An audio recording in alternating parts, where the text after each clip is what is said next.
As a first step, we launched the Single African Air Transport Market January 2018 as the first project of Agenda 2063 to be launched.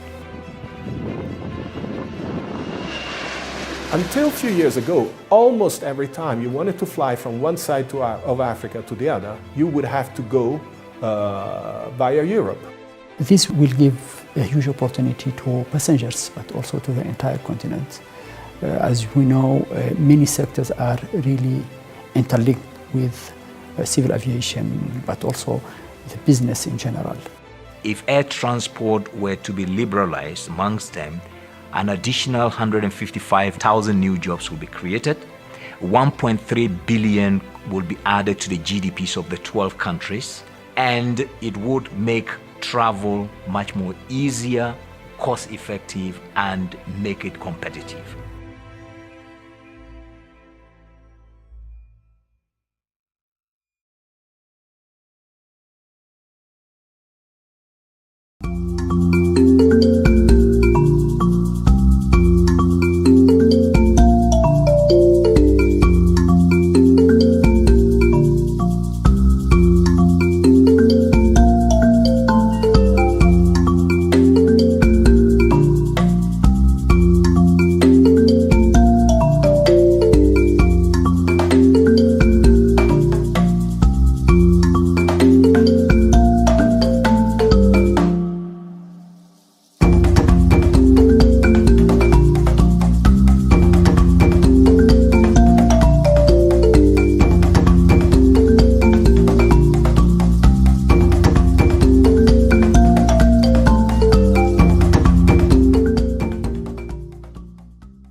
Guys, we are almost graduating.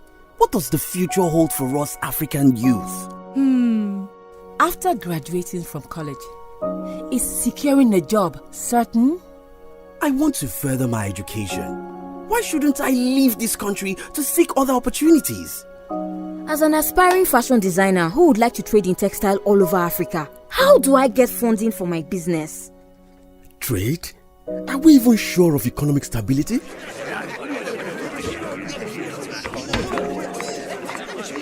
As for me, I just want to expand our family farm and set up a food processing company. But how can I easily transport and sell my goods to other African countries? Have you not heard of Agenda 2063? What is Agenda 2063? Agenda 2063 is the master plan for transforming Africa into a global powerhouse of the future by the year 2063. And ensuring that Africa's development is driven by investments that are sustainable and benefits all people, and that development activities will promote unity, self-determination, freedom, progress, and collective prosperity pursued under the ideals of Pan-Africanism and the vision of Africa's Renaissance. Do you know Agenda 2063 aims to increase investment in key infrastructure, improved agricultural practices and better management of our natural resources, as well as access to quality health and education to enable Africans to unlock their full potential? And with a well-educated society and empowered people, our communities will thrive as Africans actively participate in decision-making to promote good governance, democracy, respect for human rights, and the right to live in stable and peaceful societies. And a peaceful and secure Africa will provide the right environment we desire for growth and development, productive employment, and decent work for all. We can build more world-class infrastructure, sustain industrialization, and foster innovation as we invest in the blue ocean economy, agriculture, advanced technology, transportation, health, renewable energy, commerce, and finance, and even outer space technology, translating into a better standard and quality of living for all African people. The Agenda 2063 promotes a united Africa with a strong cultural identity, common heritage, values and ethics. Agenda 2063 will enable Africa to position itself as a strong, united, resilient and influential global player. Wow, that is the Africa I want. That is the Africa I want. That is the Africa I want. That is the Africa I want. That is the Africa I want. This is the Africa we want. Let us unite to build the Africa we want. Visit www.au.int to learn more about Agenda 2063.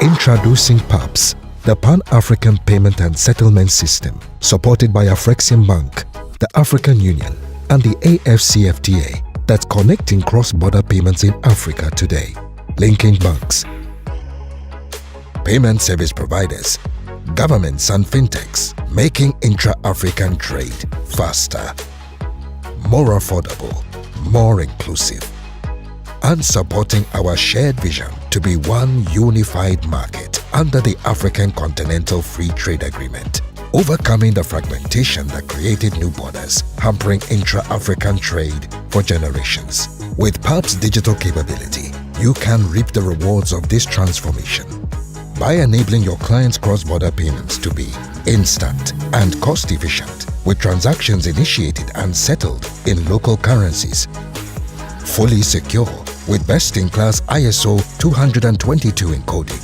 and totally transparent with enhanced analytics for better informed decision-making. If you're ready to extend your reach across Africa and accelerate trade across borders for you and your clients, it's time to connect to PAPS. Connecting payments, accelerating Africa's trade. Discover what PAPS can do for you at paps.com.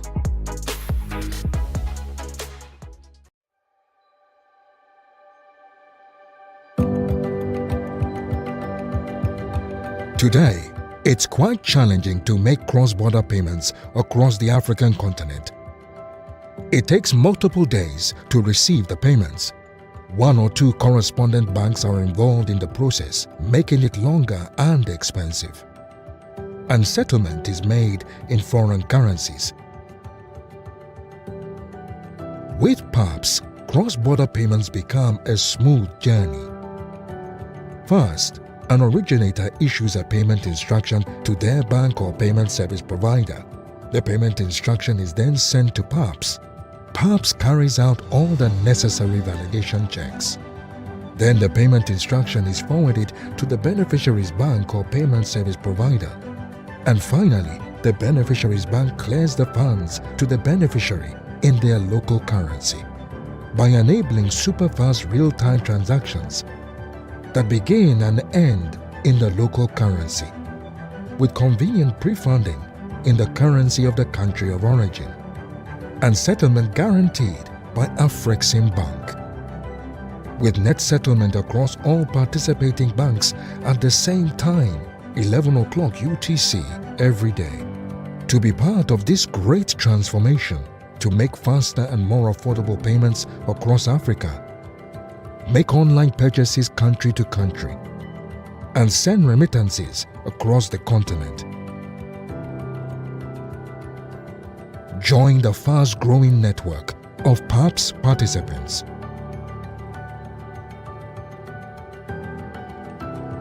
Visit paps.com today. Hello everybody, welcome to The Answer Is. I will state a fact about the correct answer. You will have approximately 10 seconds before the complete answer is revealed. There are 10 answers and all of the answers are countries in Africa. Let's begin. Number 1. In this country, polygamy is common, with 39% of women living in these types of unions.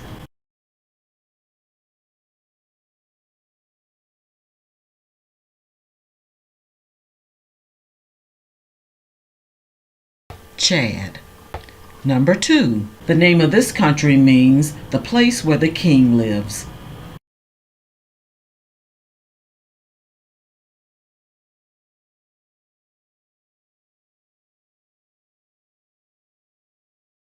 Mali. Number 3. The capital and the largest city of this country is Nairobi.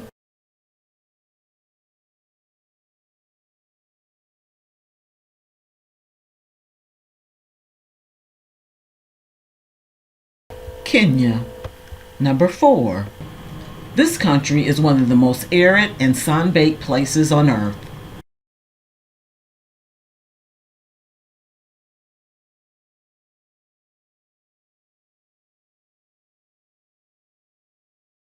Libya.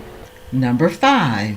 Diamonds are an important economic resource for this country.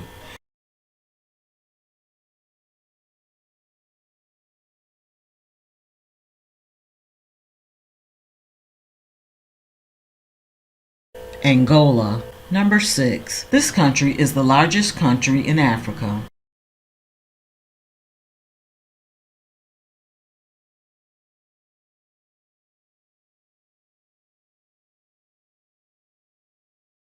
Algeria. Number 7. This country produces more coffee than any other nation on the continent.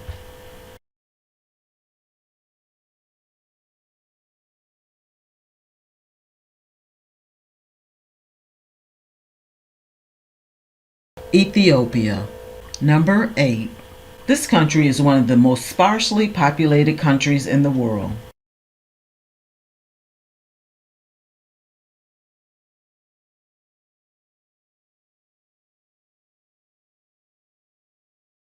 Botswana. Number 9. Corn is this country's largest food crop.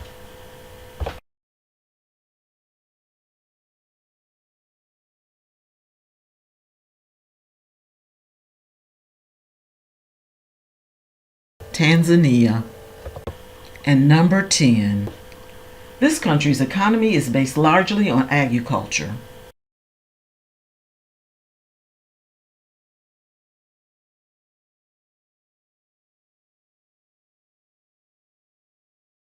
Mozambique.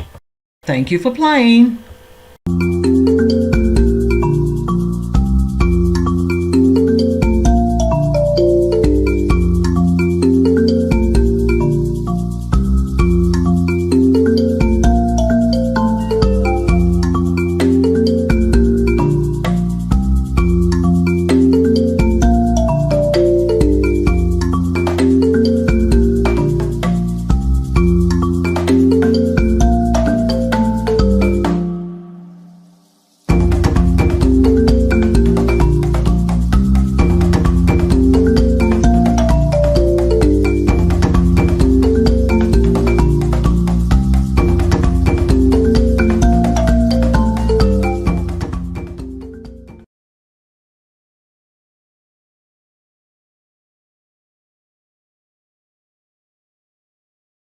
Hi, my name is Frida. We shall be looking at the Africa Union Agenda 2063 flagship projects. Flagship projects of Agenda 2063. The flagship projects of Agenda 2063 refers to key programs and initiatives which have been identified as key to accelerating Africa's economic growth and development, as well as promoting our common identity by celebrating our history and our vibrant culture. The flagship projects encompass, amongst others, infrastructure, education, science, technology, arts, and culture, as well as initiatives to secure peace on the continent. Now you know about the flagship project. Let's then continue in the class as you read on.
We can build more world-class infrastructure, sustain industrialization, and foster innovation as we invest in the blue ocean economy, agriculture, advanced technology, transportation, health, renewable energy, commerce, and finance, and even outer space technology, translating into a better standard and quality of living for all African people.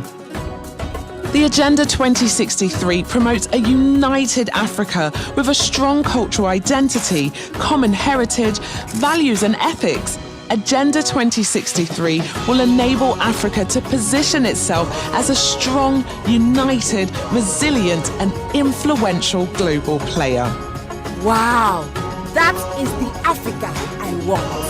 That is the Africa I want. That is the Africa I want.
Hi, my name is Frida.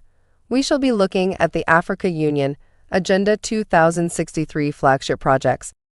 Flagship projects of Agenda 2063. The flagship projects of Agenda 2063 refers to key programs and initiatives which have been identified as key to accelerating Africa's economic growth and development, as well as promoting our common identity by celebrating our history and our vibrant culture. The flagship projects encompass, amongst others, infrastructure, education, science, technology, arts, and culture, as well as initiatives to secure peace on the continent. Now you know about the flagship project. Let's then continue in the class as you read on.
If you don't have this type of a specialized technical office, how do you address this problem? It's very important to have this type of agency. Our work is basically to protect animal health, and protecting animal health ensures that we have good productivity, we protect public health, and also we ensure the food that gets to our consumers is safe. To do this, a major tool that we use are vaccines. It has been assessed and found that based on the population of animals on the continent, about 90% of the meat on the table must have been treated one way or the other by vaccines certified by PANVAC. To put it lightly, is to say that without an organization like PANVAC, you run the risk of getting all sorts of diseases from animals.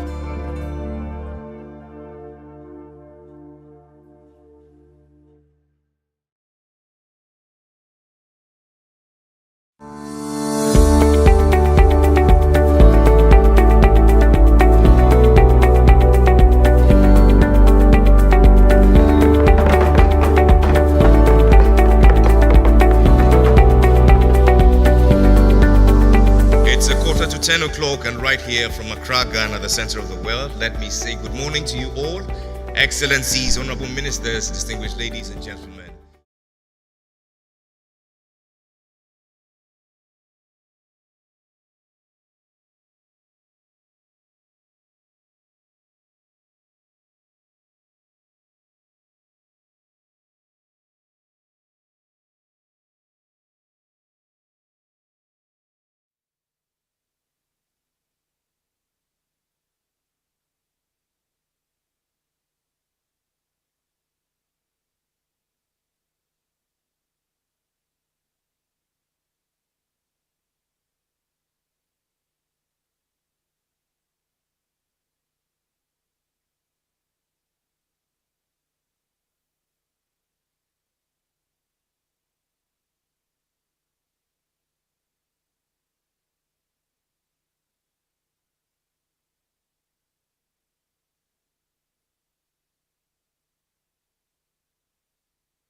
Your Excellency Azali Assoumani, and President of the Union of Comoros and Chairperson of African Union.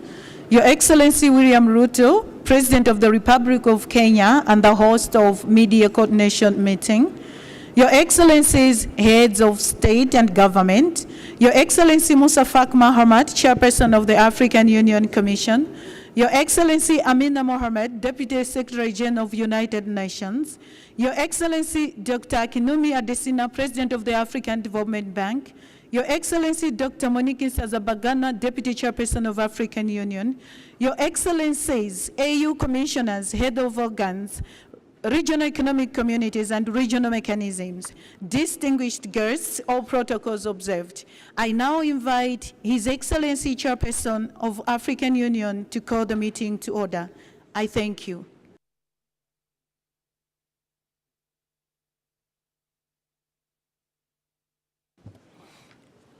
Merci beaucoup, Mesdames. Je donne la parole au chef du protocole pour la note du déroulé.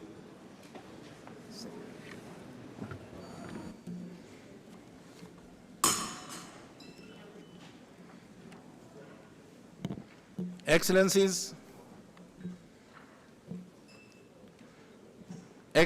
very good morning to you. May we all kindly rise for the anthem of African Union. This will be followed by the national anthem of the Republic of Kenya.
Your Excellency, Mr. Azali Assoumani, President of the Union of Comoros and the Chairperson of the African Union.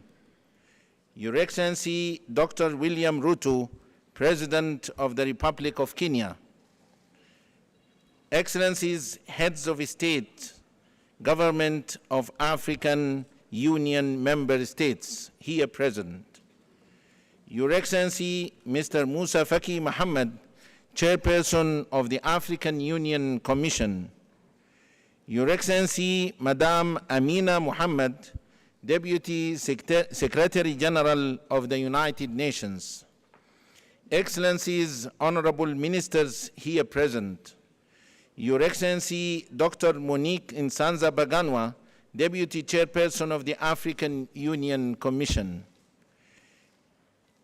Excellencies, Commissioners of the African Union Commission, Your Excellencies, Ambassadors, members of the Permanent Representative Committee here present, Excellencies, Heads of African Union organs and Heads of Regional Economic Communities, all protocol observed, distinguished delegates, a very good morning to you all.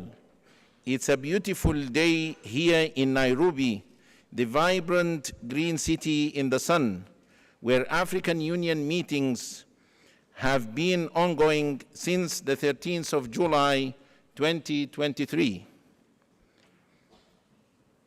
It is my utmost honor and pleasure to take you through the program of the opening ceremony of the 5th mid-year coordination meeting of the African Union, Regional Economic Communities and Regional Mechanisms, which is being held today, the 16th of July, 2023, at the United Nations complex in the very beautiful Republic of Kenya. Following the 43rd ordinary session of the Executive Council, which took place from the 13th to the 14th of July 2023 here in Nairobi, today's mid-year coordination meeting is being convened under the African Union theme of the year, Acceleration of African Continental Free Trade Area Implementation, as the African Union continues to pursue its continental aspiration as embedded in Agenda 2063. Excellencies, ladies and gentlemen, the program for today stands as follows. We will have a statement by His Excellency Mr. Moussa Faki Mahamat, Chairperson of the African Union Commission, followed by a statement by Her Excellency Madame Amina Mohammed, Deputy Secretary General of the United Nations. We shall then have a statement by His Excellency Dr. William Ruto, President of the Republic of Kenya, following which we will have the opening statement by His Excellency Mr. Azali Assoumani, President of the Union of Comoros and the Chairperson of the African Union. Immediately after the opening ceremony, we shall have the official family photo of the session. Excellencies, ladies and gentlemen, allow me to highlight, among others, this coordination meeting has the important task of fast-tracking the integration process in Africa and to consider the report on African Union institutional reform. It is also expected to report and matrix on the division of labor between the African Union, regional economic communities, and member states on different sectors. Excellencies, it is now time to begin our proceedings, and without any further ado, I wish to humbly request His Excellency Mr. Moussa Faki Mahamat, Chairperson of the African Union Commission, to deliver his statement. Excellency, the floor is yours.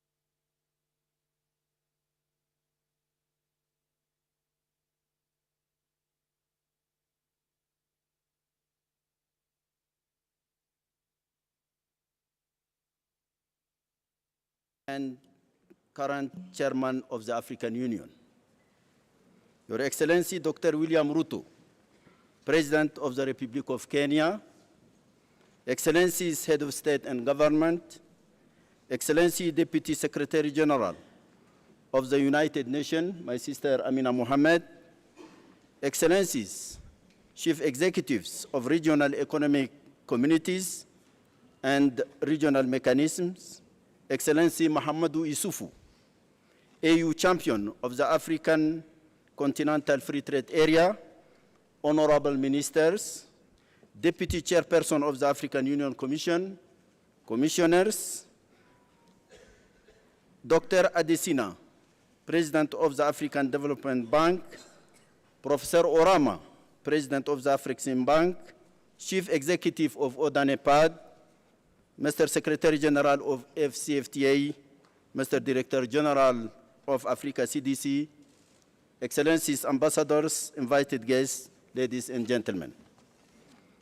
Allow me first of all to express my warm greetings and my sincere thanks for His Excellency Dr. William Ruto, President of the Republic of Kenya, his government, and the brotherly people of Kenya for their warm welcome, including the excellent conditions offered to us, which are all a hallmark of Kenya's legendary hospitality.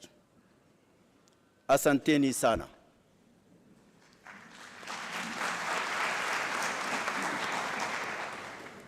Excellences, Mesdames et Messieurs, lancée en juillet 2019 à Niamey au Niger, la réunion de coordination tient aujourd'hui sa 5e session ordinaire.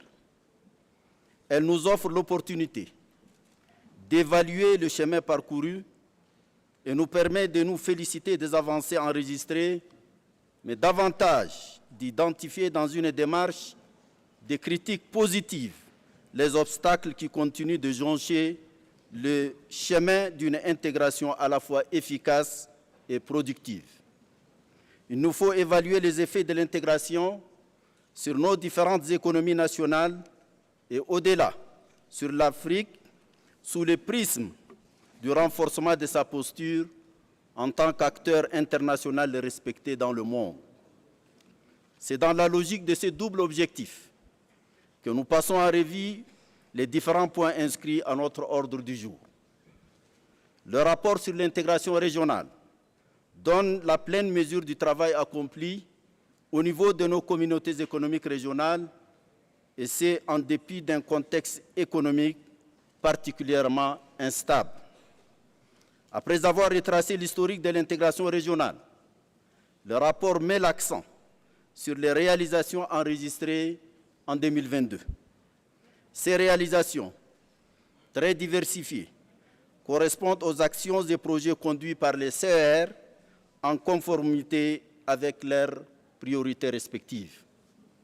La présentation du rapport reviendra en détail sur les bilans de l'intégration régionale et sera complétée par les interventions des CER et par d'autres acteurs impliqués dans le processus de l'intégration. Ce processus décrit par le rapport a été conforté par ailleurs par l'accélération de la mise en œuvre de la zone de libre-échange continentale africaine. Comme l'attestent les avancées dans la libéralisation du commerce des biens, l'adoption des instruments juridiques sur l'investissement, la concurrence et la propriété intellectuelle en vue de favoriser les flux d'investissement et la création de richesses. Nul doute que dans la présentation de son rapport, le champion pour la ZLECAf reviendra sur ces questions, notamment le commerce numérique, la contribution des femmes et des jeunes au commerce, les projets et actions de facilitation du commerce en général. Excellences, Mesdames et Messieurs, de tels progrès ne sauraient occulter les contraintes structurelles qui ont toujours handicapé notre processus d'intégration. Au nombre de ces contraintes, je voudrais citer en particulier le déficit de financement pour la mise en œuvre du programme d'infrastructure à l'échelle continentale, la dégradation de la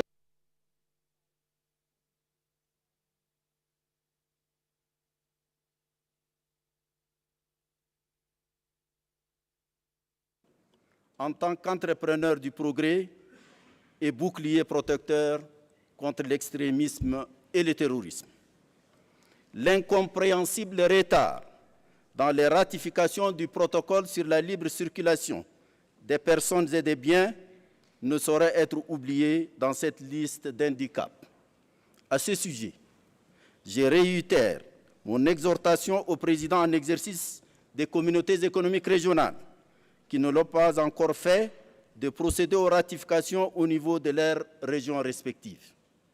Il nous faut de toute urgence sortir de cette flagrante contradiction à vouloir la liberté du commerce et refuser la mise en œuvre de la libre circulation des personnes et des biens.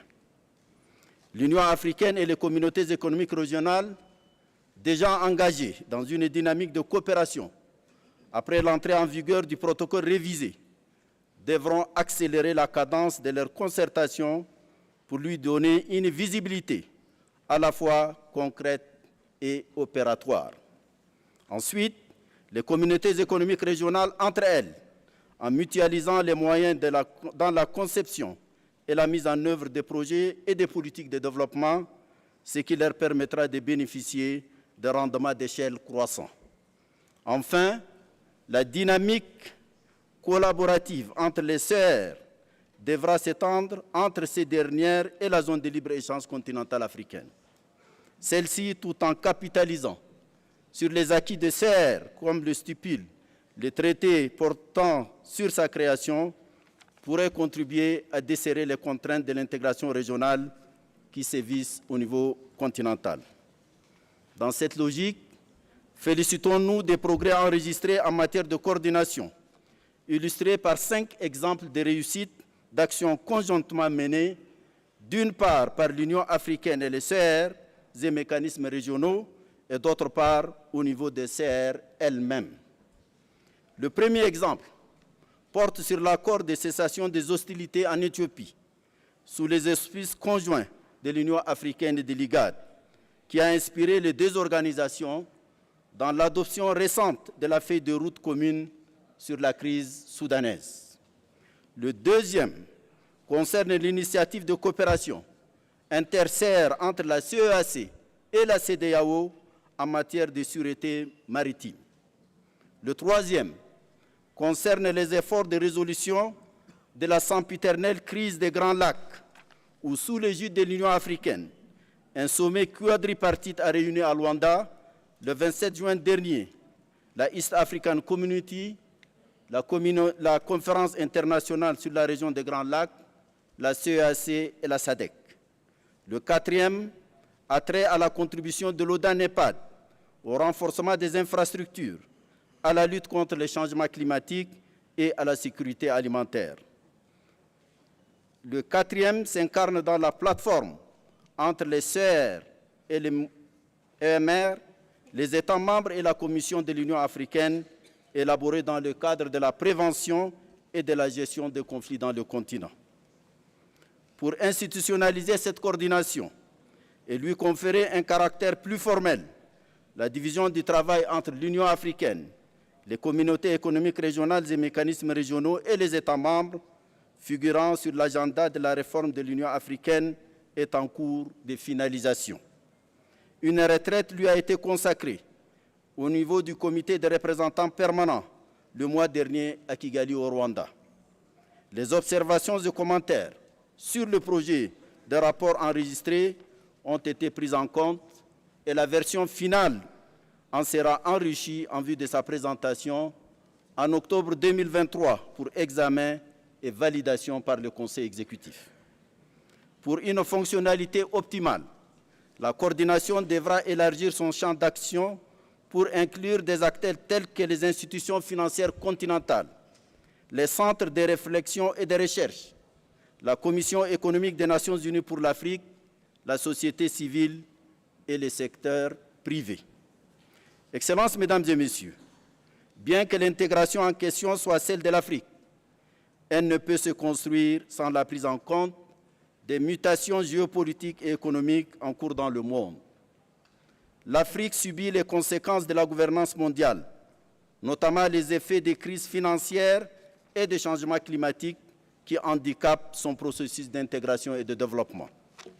Face à cette situation, l'Afrique devra défendre ses intérêts à travers l'élaboration des positions communes, notamment dans les domaines du changement climatique, du commerce, de la migration, du financement du développement et dans la résolution des conflits.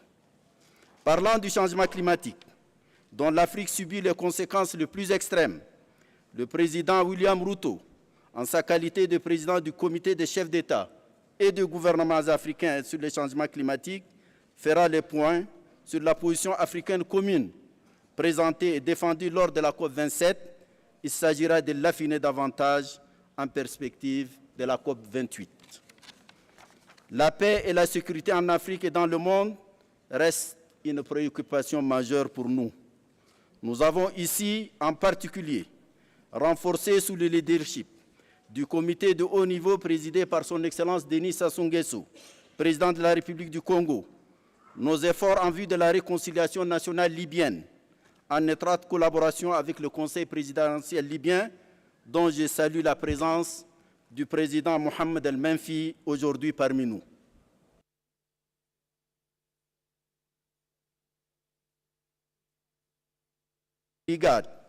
Nous avons, comme je l'ai dit tout à l'heure, harmonisé nos feuilles de route articulées sur la cessation des hostilités, la mobilisation de l'aide humanitaire et l'engagement des Soudanais dans un dialogue politique inclusif pour mettre sur pied un gouvernement civil de transition apte à appliquer un programme d'urgence économique, humanitaire et sécuritaire et à préparer des élections démocratiques dans les plus brefs délais possibles. La réunion des pays voisins, tenue au Caire il y a 3 jours, à l'initiative de son Excellence le président Abdel Fattah al-Sisi, à laquelle j'ai pris part, est venue renforcer la mobilisation de l'Afrique en solidarité avec le Soudan.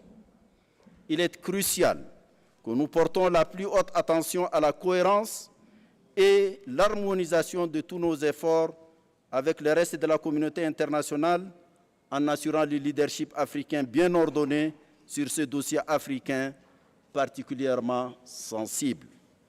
À l'évidence, la situation au Sahel, en particulier dans les pays du G5, continue de nous préoccuper. Plusieurs pays de cet espace, et ceux attenants, connaissent une transition pour le passage d'un régime militaire à un régime civil à travers des élections démocratiques. L'Union africaine et les organisations régionales compétentes s'efforcent de les accompagner dans cette recherche de retour à un ordre constitutionnel conformément à nos principes et aux aspirations des peuples concernés. Dans la Corne de l'Afrique, en Somalie, malgré les efforts remarquables accomplis sous le leadership du président Hassan Sheikh Mohammed, avec le soutien des ATMIS, la situation demeure encore très fragile. Excellences, Mesdames et Messieurs, les problématiques du financement du développement de l'Afrique sont inscrites au haut du tableau de notre agenda.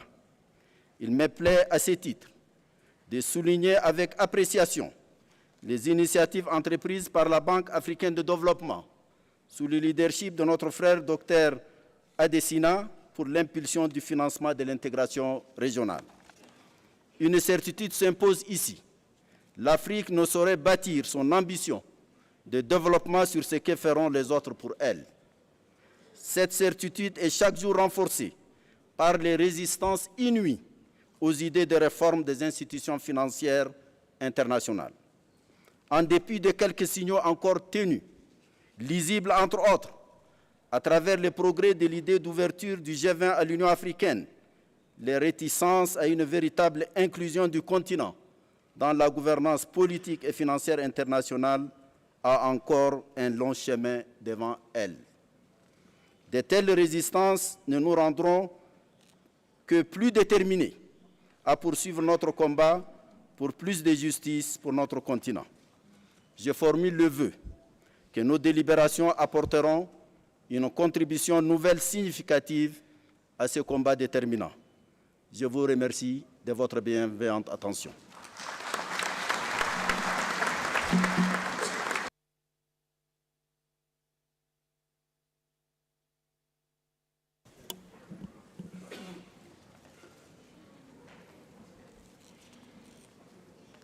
Thank you very much, Your Excellency, Mr. Chairperson, Excellencies, ladies and gentlemen. Highlighting the important role of the United Nations as the key contributor to an empowered and transformed Africa, in line with the Sustainable Development Goals and Agenda of 2063, I now have the pleasure to invite Her Excellency Madame Amina Mohammed, Deputy Secretary General of the United Nations, to deliver her statement. Your Excellency.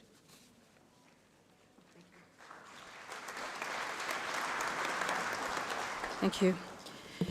Your Excellency, Azali Assoumani, the President of the Union of Comoros and Chairperson of the African Union, Your Excellency, William Ruto, President of the Republic of Kenya, our warmly welcoming host, Your Excellency, Moussa Faki Mahamat, the Chairperson of the Commission of the African Union, and my brother, Excellencies, women and youth of Africa, distinguished delegates, Asante Sana. It is really a great honor to join you at the 5th mid-year coordination meeting of the African Union, the regional economic communities, and the regional mechanisms. I would like to thank the government of Kenya for the warm welcome home and the African Union for inviting me to share some reflections. This year's meeting provides us with yet again another unique opportunity to consolidate common ground in shaping and implementing Africa's narrative to meet the ambitions of Agenda 2063 and the aspirations of African people. Excellencies, today our world continues to face unprecedented crises, from the socio-economic impacts of COVID-19, a climate emergency, and the knock-on effects of the war in Ukraine. None of us need reminding that Africa played no part in creating any of these challenges. Unmet commitments by the international community to financing, to climate action, and adequate humanitarian responses have further aggravated the obstacles to the efforts made by Africa and its leaders to implement Agenda 2063. Meanwhile, we see renewed conflict and extremist terrorism are wreaking havoc across the continent, resulting in lost decades of development and millions of displaced persons and refugees. These calamities are leaving a generation of our young people, especially women, with the anxiety of a tortured present and a deeply uncertain future. Let me salute you as African leaders. Against this challenging global and continental backdrop, you continue tirelessly, day after day, here and abroad, to make the powerful case for Africa.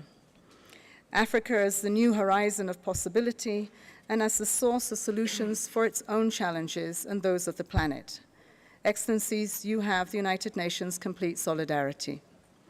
In just one important demonstration of this support and solidarity, the Secretary General continues to call the G20 for meaningful climate action that will end the addiction to fossil fuels so that we may address the imperative of a 1.5-degree world. He also continues to call loudly for the SDG stimulus, tackling debt distress and increasing fiscal space through the reallocation of additional SDRs to the African Development Bank initiative, and the reform of the current global financial architecture, which is today morally bankrupt. Excellencies, if African solutions to African challenges and opportunities are to be more than a slogan, we must have a strong voice in the G20, defining Africa's innovation and ideas, and we must also have unified action by African leaders to disrupt the unacceptable status quo.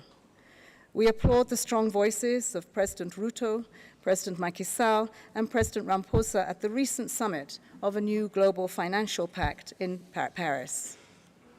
You're here today to discuss, among other very serious issues, the African Union's reforms, the second 10-year plan of Agenda 2063, governance issues, and the work of the regional economic communities and mechanisms.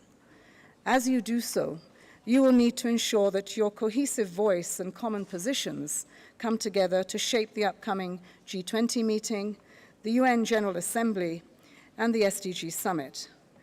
It will also inform the Climate Action Summit, the commemoration of the UN Declaration of Human Rights at 75, and the World Bank IMF fall meetings on reform, and then the last of the meetings of the year, the Paris climate stocktaking at COP28. The United Nations remains committed to accompanying the continent with the framework of Agenda 2030 as it informs Agenda 23, but also as you navigate these international rough waters and through these milestone summits. Finally, Excellencies, allow me to end with a plea to all of you. As an African woman and a very proud Nigerian, mother of 6 and grandmother of 4, I have an intergenerational stake in Africa. The continent faces a moment of reckoning when the world appears to take its gaze off Africa. We may appear down, but we are far from out. And as our leaders, we continue to count on you to forge a path towards delivering the vision for Africa that is enshrined in the 2063 agenda. Excellencies, This will not happen unless we stand united, with no light between you. As we say in Africa, if the wall cracks, the lizard will enter. And it needs you to be determined to live up to the courage of our convictions with a sense of urgency. It is this unity that we must draw from on the depths of Africa's turbulent history, but also our shared values and a sense of common purpose. Ultimately, Excellencies, it is Africa's very dignity that is at stake for us and future generations. In the words of late Kwame Nkrumah, who inspired Agenda 2063, I quote, "We in Africa, who are pressing now for unity, are deeply conscious of the validity of our purpose. We need the strength of our combined numbers to protect ourselves from the very real dangers of colonization returning in disguised forms." Excellencies, ladies and gentlemen, friends, the women and youth of Africa, thank you for this opportunity, and I wish you constructive and productive meetings. Senator Sanders.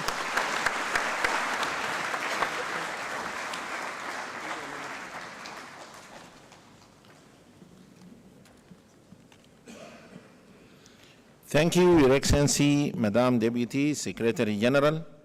Excellencies, I now have the great honor to invite His Excellency Dr. William Ruto, President of the Republic of Kenya, to deliver his statement.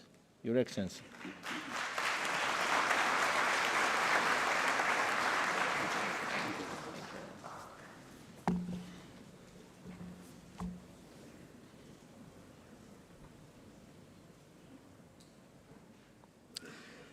Thank you very much. Your Excellency Azali Assoumani, President of the Union of Comoros and the Chair of Africa Union, Your Excellencies, Heads of State and Government, Your Excellency Mr. Moussa Faki Mahamat, the Chairman of the Africa Union Commission, Your Excellency Issoufou Mahamadou, Champion of the AfCFTA and former President of Niger, Your Excellency Amina Mohammed, Deputy Secretary General of the United Nations, heads of organs and institutions of the Africa Union, regional economic communities and regional mechanisms, honorable ministers, the Honorable Anwar Guru, Chairperson of Council of Governors, the Honorable Johnson Sakaja, the Governor of the City of Nairobi, honorable members of Parliament, Excellencies, ladies and gentlemen. I am greatly honored and delighted and I have a high privilege to have this opportunity to welcome you to the city of Nairobi and to Kenya. The opportunity to host this summit and your visit to our country does a tremendous honor to our nation. I welcome all of you, Your Excellencies, ministers, and our friends from across the continent and beyond to Kenya. Let me just give you one or two tips about Kenya.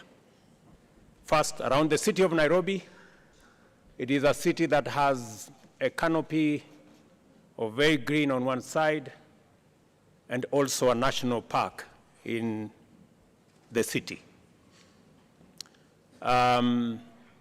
In the national park, which is maybe 10, 15 minutes from your hotel room, we have wildlife, lions, and all manner of wildlife. We have tried to fence, but sometimes, as you know, wild animals, they break away from the fence. So if you take time to walk around the city of Nairobi and you meet a lion, please be careful because they are wild. We try to keep them inside. Secondly, let me also welcome you to Nairobi, to Kenya, and to give you some information that scientists, and I am one of them, have proven that the earliest remains of man are in Kenya. And therefore, for those of you who know the history of humankind, this is where humanity began. And so while you are here and you feel at home, it is because you truly are at home. So, and I want to give you my commitment that as the people of Kenya, we are having a national conversation as to whether we should have any visa for anybody coming home. So next time, next time you come to Nairobi, you might not need a visa. Excellencies, it is difficult to overstate the fundamental importance of this summit and the momentous consequence of the transformative business we have assembled here to transact. You will recall that as a continental political community, we resolved unanimously to pursue the integration agenda with greater vigor and focus. This commitment was underscored by the decision to formulate a suitable framework to effectively coordinate the diverse efforts undertaken through our 8 regional economic communities and various mechanisms that is part of the ecosystem of the AU. It is evident from the variety of activity, enhanced efficacy, and viability of AU's agenda and the undeniable increase of the AU Commission's administrative capacity and overall vigor of the regional and Pan-African integration efforts that the AU's commitment was earnest, accompanied by demonstrable political will and a focused and effective implementation strategy. We are a busy continent that is going places. The young, clean, green continent of the future, and we are determined to lead our march into this future as a united, empowered contributor of sustainable solutions for global problems. We are reasoning together, generating effective solutions together, implementing them together, facing our challenges head on together, making progress and getting results. This is what has brought Africa's implementation leadership to Nairobi, and the sum total of the agenda of the 5th Media Summit, which is this meeting. For this, I want to celebrate all of you who are here today, not just for making time to be here, but also for the work you do every day in taking the Pan-African Unity Project forward. For this is what the integration agenda is all about. Whether we are talking about regional economic communities or mechanisms or the broader continental effort, the unity of African people is our primary goal. I commend His Excellency President Abdel Fattah al-Sisi, President of the Arab Republic of Egypt, for successfully chairing the Heads of State and Government's Orientation Committee, which has effectively steered AUDA-NEPAD in its momentous breakthrough in achieving the Agenda 2063 aspiration of consolidating regional and continental integration. I also thank President al-Sisi for successfully hosting the African COP, or the Implementation COP as it was called, the last conference of state parties to the United Nations Framework Convention on Climate Change at Sharm el-Sheikh in Egypt. In November last year, it was at this COP that Africa firmly revealed to the world a new determination to project a clear, forceful, and united voice and claim its opportunity to contribute to resolving humanity's most serious existential threat, that is climate change. I salute with gratitude His Excellency President Ali Bongo Ondimba, President of the Republic of Gabon, in his capacity as the chair of the Economic Community of Central African States, for the progress he has made in stewarding collaboration among regional economic communities under the Inter-Reg Cooperation Initiative. As a result, the ECAS and the Economic Commission of Western Africa States has made significant strides in strengthening maritime security cooperation. I also appreciate the work being done by His Excellency President Ismail Omar Guelleh, the President of the Republic of Djibouti, who chairs the Intergovernmental Authority on Development, for his able leadership of IGAD's contribution to the progress towards agreement on the cessation of hostilities in Ethiopia, and now the activities that we are all undertaking to ensure that Sudan returns to normalcy and takes up its place as a stable, peaceful country in our continent.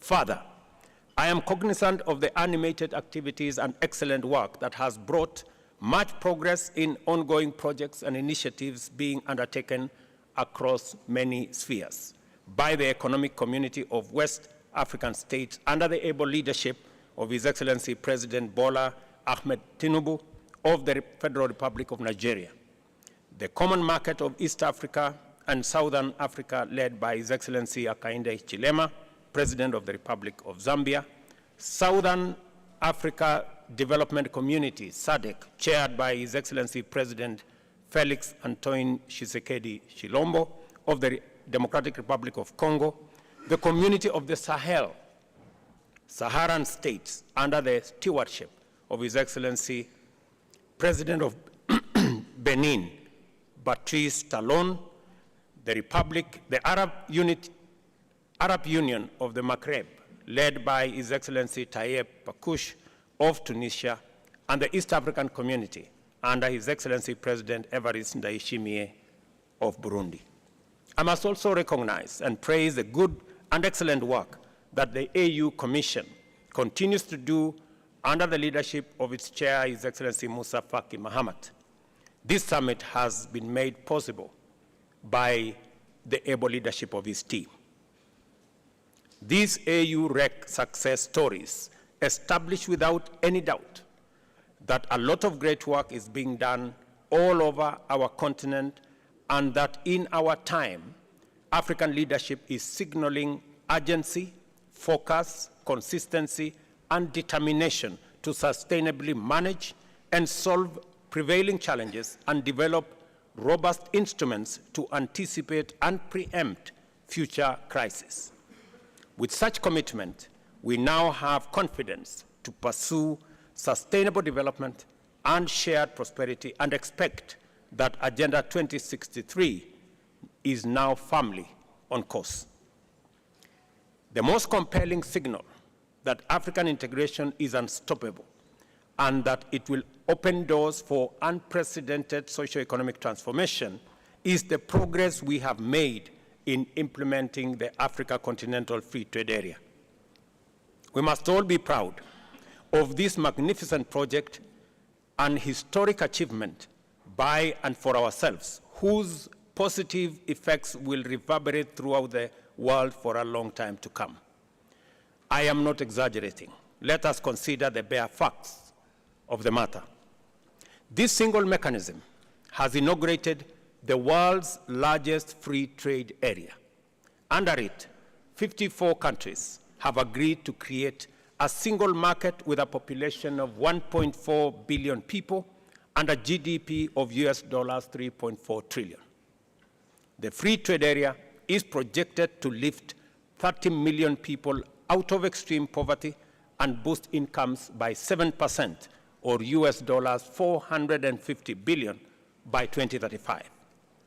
As I have had occasion to remark before elsewhere, this is the magnitude of what typical Pan-African collective action can achieve, and we are only getting started. The progress we have, the progress we have made by collaborating with unprecedented firmness of purpose in different domains, including peace and security, regional integration, investment, trade and development, and climate change, is of tremendous and positive transformative significance for us collectively. Agenda 2063 is our blueprint to deliver the Pan-African vision of an integrated, prosperous, and peaceful Africa driven by its own citizens, representing a dynamic force in the international arena. Therefore, it is more critical now than ever before that we marshal our collective consciousness, willpower, solidarity, and unity to fulfill our fundamental generational mandate of introducing Africa as a new global power, ready and able to provide leadership towards a new industrial age that shall simultaneously usher in an era of inclusive development, shared prosperity, and effective climate action. We must therefore capitalize on the institutional reform momentum at the Africa Union to pursue the complete development of effective capacity to deliver Pan-African transformation. To do this, self-reliance, ladies and gentlemen, is essential. And a fit-for-purpose institutional architecture is indispensable at the AU. At the moment, over 60% of our program's budget is financed by partners. The demands of our challenging time require an AU that can pursue multiple urgent and critical interventions using internally mobilized resources. The Pan-African movement has always been about sovereignty and agency, first and foremost. Chronic dependence, even on well-meaning partners, is starkly inconsistent with the aspiration of independence, sovereignty, and agency. And I therefore believe that we must take seriously the recommendations that have been made towards making our organization an organization that stands on its feet and an organization that is funded by us. This is why we must make progress in exploring, developing, and implementing solutions like the Kigali Decision, AU Decision 605 of 2016. Similarly, you may want to know that that decision has now been implemented by 17 countries. We need to persuade all our other brothers and sisters in the other countries to come on board so that we can do the responsible thing and fund our own organization.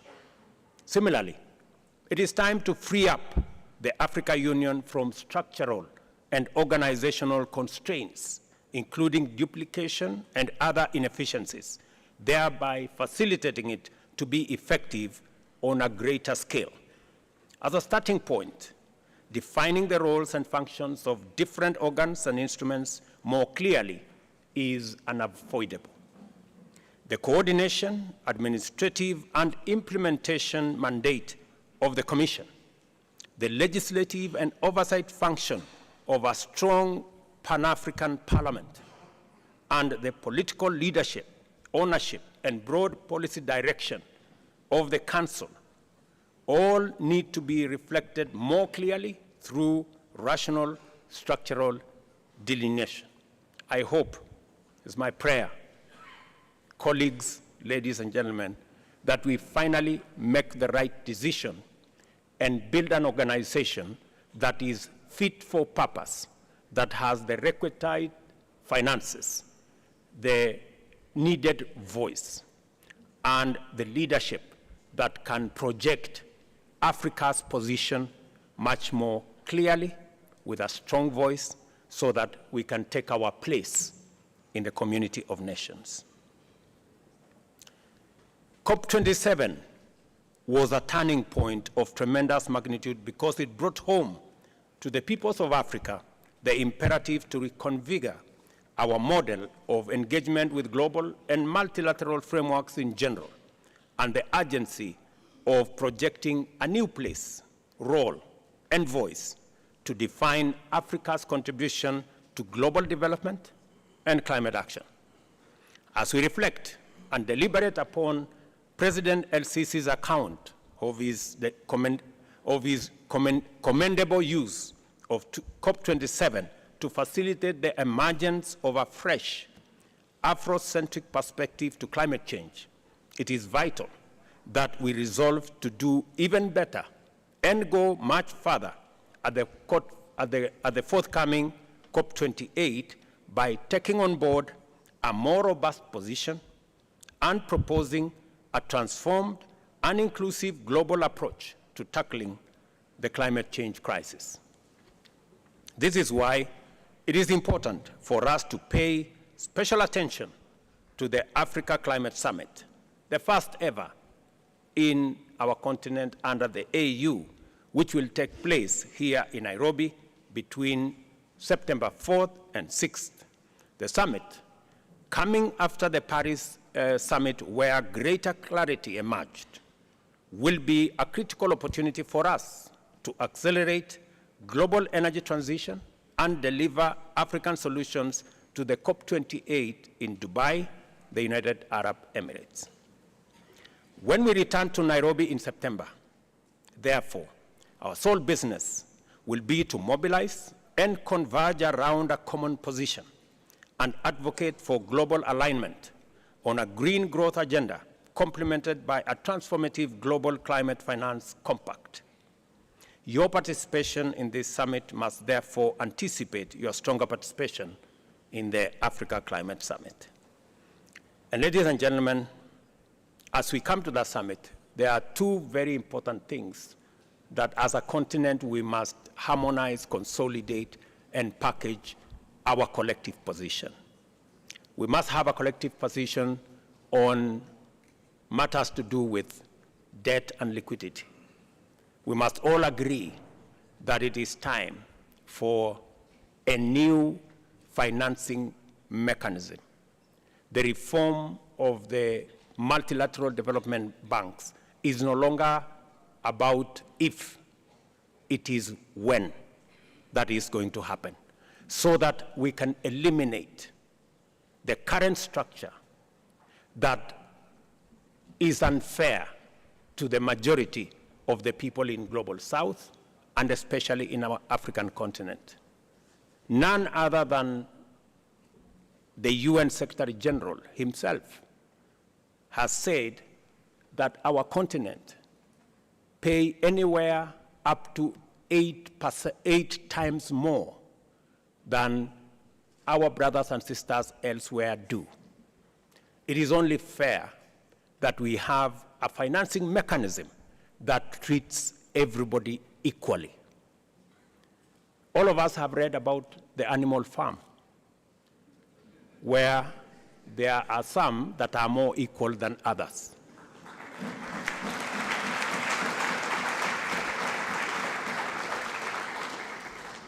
Our position is that we don't live in the animal farm, that we treat each other, and all of us are treated by a financial system equally.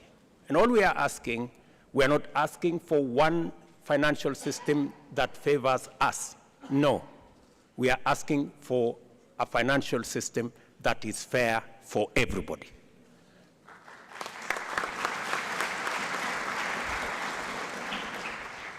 Part of the challenges we have of liquidity, part of the challenges we have in debt distress is actually caused by an unfair financial architecture that makes us pay interest more than others. Today, we have a debt stock of $640 billion as Africans, paying close to $70 billion every year. If we had a fair financial architecture that treats everybody fairly and that does not profile Africa as risky, we would be paying less than half what we are paying today in debt repayments. So we are simply asking that we have a conversation, a candid conversation on having a fairer financial system, and that is why the reform of the multilateral development banks is an urgent necessity. And secondly, that we were left behind in the fossil fuel energy industrial development. God, in his own wisdom, has put Africa at the center. We have climate change as an existential crisis to humanity. But also, we have green energy, which we have renewable energy, which we have in plenty, as a development imperative to be able to go into the future. That puts us at the center of the solution of the crisis of climate change. And that is a conversation we want to come and have in Nairobi, because Africa, apart from having the greatest stock of renewable energy, we have other assets, minerals, that we have the largest reserves globally that can be used for green energy development. We have the largest reserves of uncultivated arable land that can drive, according to Adesina, my brother, we can increase grain in our globally by up to 100%, maybe even 200%. We have the youngest population, the youngest global workforce in our continent.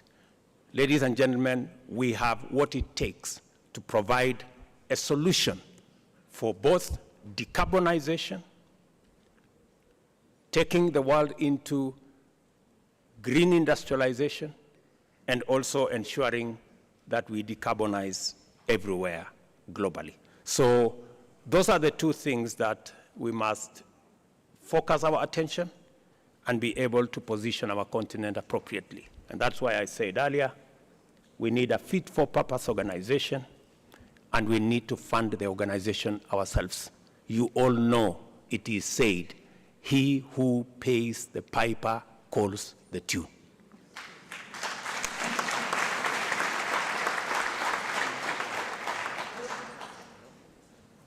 When you return to Nairobi, therefore, in September, our sole business will be to mobilize and converge our common position and advocate for global alignment, as I have said, that puts Africa at the center. I take this opportunity to once more appreciate the indispensable contribution made by the AU Commission and the leadership of its chair to all arrangements and the tremendous logistical undertaking required to prepare a successful summit. It is because of this partnership with the Commission that we have made progress in laying ground for an event that will give our continent a platform from which to launch its agenda into the global discourse. I am confident that the summit will be successful in achieving all its objectives. I wish all of us wonderful deliberations as we receive the various reports.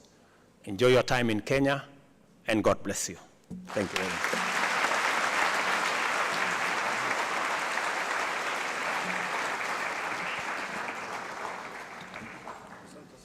Thank you very much, Your Excellency, Mr. President, for your statement. And now, it's my distinct honor and pleasure to invite His Excellency, Mr. Azali Assoumani, President of the Union of Comoros and Chairperson of the African Union, to deliver his statement.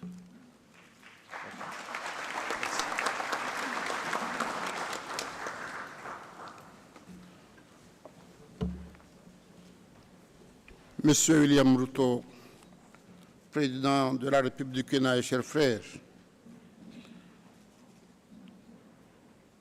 mes chers collègues, chefs d'État et de gouvernement, Monsieur Moussa Faki, Président de la Commission de l'Union africaine, Madame la représentante de Monsieur Guterres, Secrétaire des Nations Unies, Mesdames et Messieurs les ministres, Excellences, directeurs des institutions africaines internationales, Messieurs les chefs de secrétariat des communautés économiques et mécanismes régionaux, Mesdames et Messieurs, honorables assistants, Assalamu alaikum wa rahmatullahi wa barakatuh. À mi-parcours du mandat qui m'a été confié le 18 février dernier à Addis Abeba, nous voici réunis aujourd'hui dans cette belle capitale de Nairobi, dans le cadre de la 5e réunion de coordination semestrielle de l'Union africaine. Et je voudrais, à l'entame de mon propos, adresser mes sincères remerciements à notre frère William Ruto, que j'appelle Amadabako comorien. Aussi bien son gouvernement et le peuple kenyan pour l'accueil chaleureux et convivial qui nous a été réservé et lui exprimé en votre nom, à mon nom personnel, notre profonde gratitude. Asante sana Mheshimiwa Bwana Rais. Honorable Assistance, au moment où le monde est en pleine mutation technologique, l'Afrique, notre continent, est toujours en proie au fléau de la division et des conflits sanglants. Des conflits qui jettent des pans entiers de nos sociétés dans le dénuement et la désolation. Je voudrais, dans ce contexte, exprimer ici notre totale solidarité avec les pays frères qui traversent aujourd'hui ces situations de crise, de renouveler en même temps notre appel à faire taire les armes pour un dialogue franc et sincère entre les différents protagonistes. C'est à travers ce dialogue que nous parviendrons à transcender nos divergences et à lever les obstacles qui entravent notre marche vers cette Afrique intégrée, prospère et pacifique que nous appelons tous de nos vœux. Depuis notre sommet de février à Addis Abeba, est profondément convaincu que la paix et la sécurité constituent le moteur de nos stratégies et programmes de développement. J'ai, en concertation avec mon frère le président Moussa Faki, entrepris des contacts avec les principaux acteurs de la crise au Soudan pour appuyer et accompagner toute initiative pour une sortie de crise pacifique. Ce conflit fratricide a non seulement entraîné de nombreuses pertes humaines, mais il a aussi jeté des milliers de personnes sur le chemin de l'exil. C'est dans le même souci que j'ai dépêché un émissaire au Mali, au Burkina Faso, pour s'enquérir de l'état d'avancement du processus de transition dans ces pays frères. J'ose espérer que la tenue du référendum constitutionnel au Mali sera une première étape vers des élections à la fois transparentes, inclusives et apaisées. Je me suis rendu en Guinée-Conakry, où j'ai porté le message de l'Union africaine, celui d'une transition pacifique, avec à la clé un retour rapide à l'ordre constitutionnel par un scrutin ouvert, libre et équitable. La réunion quadripartite qui s'est tenue le 27 juin en Angola sur la crise à l'est de la RDC, sous l'égide de l'Union africaine à laquelle j'ai pris part, participe de cette volonté de contribuer à résoudre ce conflit qui dure déjà plus de 2 décennies et déstabilise la région, voire l'Afrique tout entière. Nous avons effectué une mission de paix à Kiev, à Saint-Pétersbourg. Un compte-rendu vous sera présenté dans la journée. Dans ce monde globalisé, en effet, aucun pays, si grand et si puissant soit-il, ne peut prétendre être prémuni contre la guerre ou ses conséquences. Honorable Assistance, sur le plan multilatéral, j'ai poursuivi, dans la lignée de mon prédécesseur, mon frère, le président Macky Sall, notre plaidoyer au sommet du G7 à Hiroshima, en revendiquant la place de l'Afrique au sein du Conseil de sécurité des Nations Unies, en tant que membre permanent, mais aussi notre adhésion comme membre à part entière au G20. Je n'ai pas non plus manqué de soulever la question de la dette et celle de l'énergie, deux sujets majeurs qui handicapent sérieusement le développement de notre continent.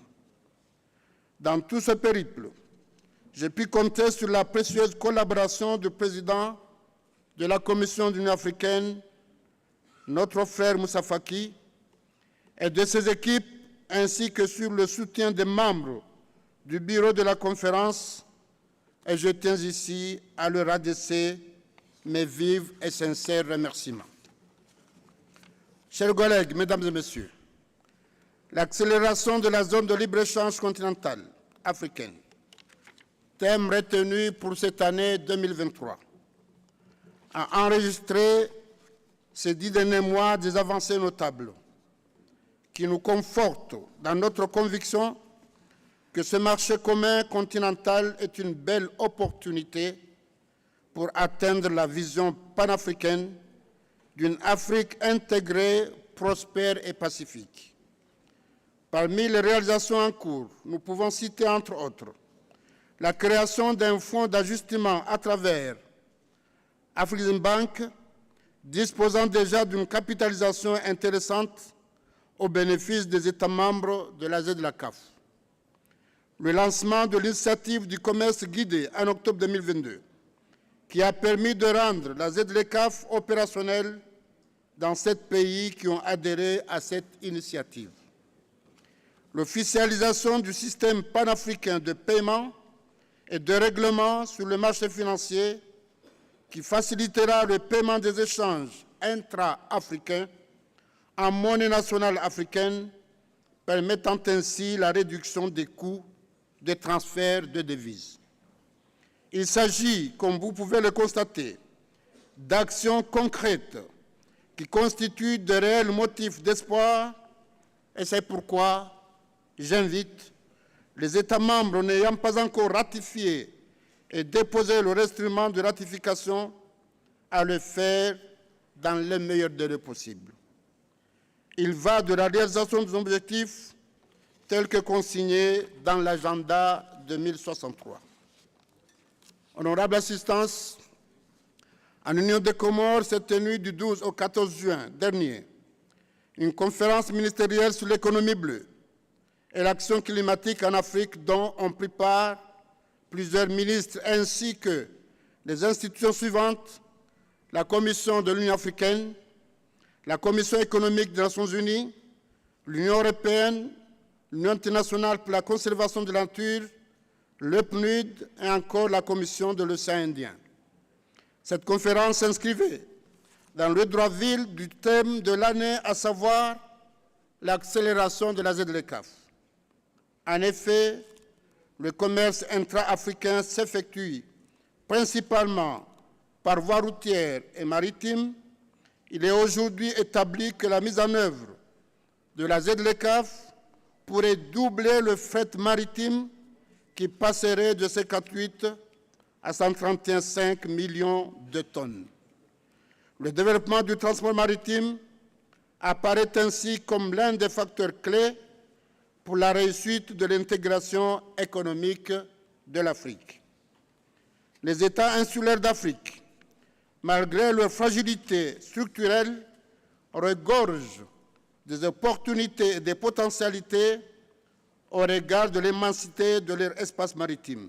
Ainsi, la déclaration de Moroni issue de cette conférence, par la pertinence de ses recommandations, devrait constituer notre feuille de route en la matière. Pour ce qui est trait à la réforme institutionnelle, décidée en 2016 par la conférence des chefs d'État et de gouvernement pour insuffler un nouveau dynamique à l'Union africaine, nous saluons le travail remarquable réalisé par l'équipe d'experts conduite par le professeur Pierre Moukoko Mbodjo, qui nous en partagera les principales conclusions au cours de ce sommet. La présente réunion de coordination semestrielle, à titre d'exemple, et la réduction du nombre de commissaires font partie des résultats concrets de cette réforme. Son objectif est de nous permettre d'évaluer, de rationaliser et de planifier nos différents projets et programmes pour aboutir à une réelle intégration de l'Afrique. S'agissant du thème retenu pour l'année 2024, en l'occurrence l'éducation, je voudrais saluer la pertinence du choix opéré par notre organisation. Comme disait Nelson Mandela, l'éducation est l'arme la plus puissante pour changer le monde. Or, les chiffres en matière d'éducation en Afrique sont alarmants. Il est aussi établi que l'Afrique aura besoin de 17 millions d'enseignants supplémentaires pour parvenir à l'enseignement primaire et secondaire universel d'ici 2030. Chers collègues, mesdames et messieurs, il est inadmissible qu'à l'heure des nouvelles technologies de l'information et de l'intelligence artificielle, il reste encore des régions entières en Afrique qui n'ont pas accès aux services de base de l'éducation. Le défi est énorme, mais je compte sur notre détermination collective pour obtenir les résultats concrets et inverser ainsi la tendance actuelle. Dans ce monde de plus en plus agité, nous devons plus que jamais resserrer nos rangs pour pouvoir faire face aux défis qui ne cessent de s'amplifier chaque jour qui passe.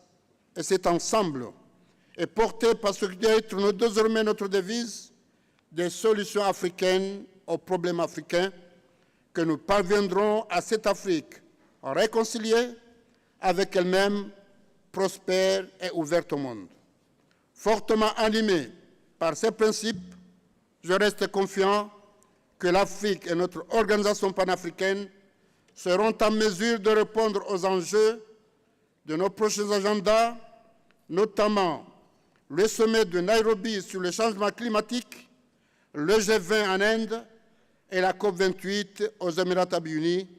C'est sur cette note d'espoir que je déclare ouverte la 5e réunion de coordination semestrielle de notre organisation. Je vous remercie.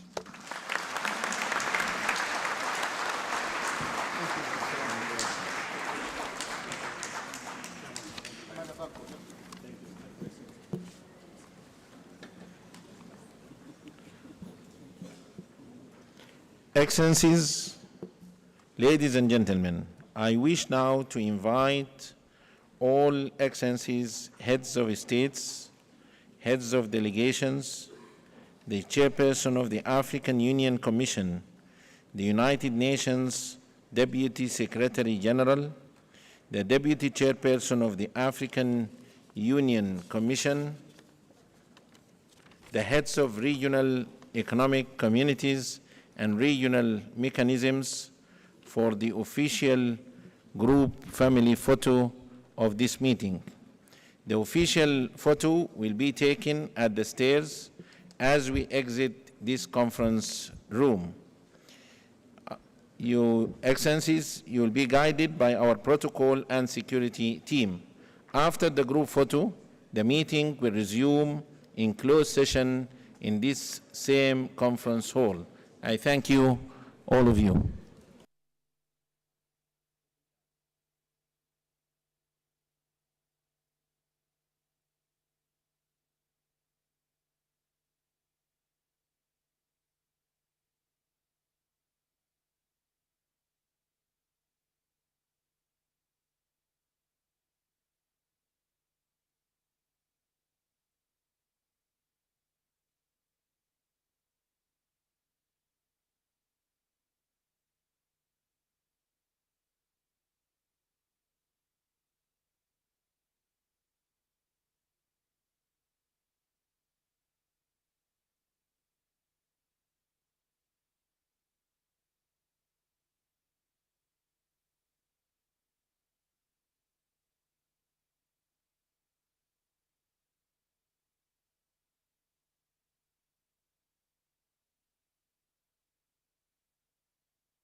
The Single African Air Transport Market, January 2018, as the first project of Agenda 2060. As a first step, we launched the Single African Air Transport Market, January 2018, as the first project of Agenda 2063 to be launched. Until a few years ago, almost every time you wanted to fly from one side of Africa to the other, you would have to go via Europe. This will give a huge opportunity to passengers, but also to the entire continent. As we know, many sectors.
As a first step, we launched the Single African Air Transport Market, January 2018, as the first project of Agenda 2063 to be launched. Until a few years ago, almost every time you wanted to fly from one side of Africa to the other, you would have to go via Europe. This will give a huge opportunity to passengers, but also to the entire continent.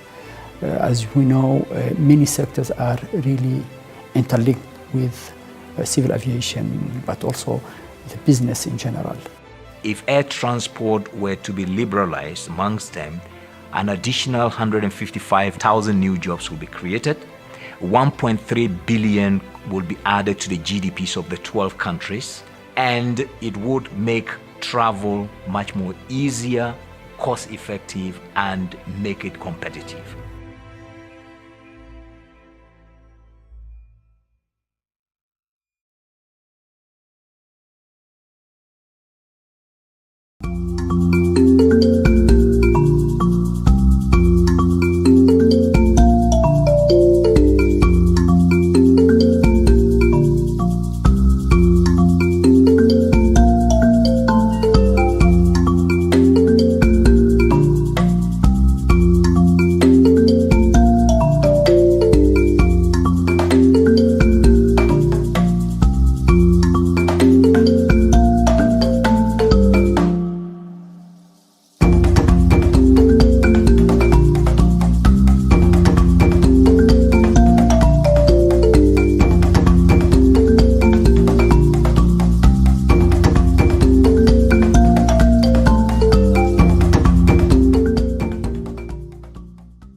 Guys, we are almost graduating.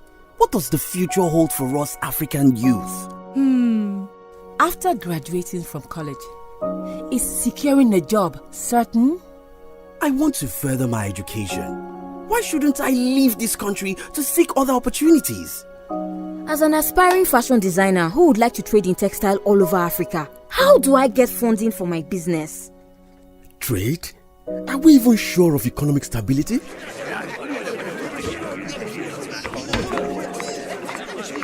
As for me, I just want to expand our family farm and set up a food processing company.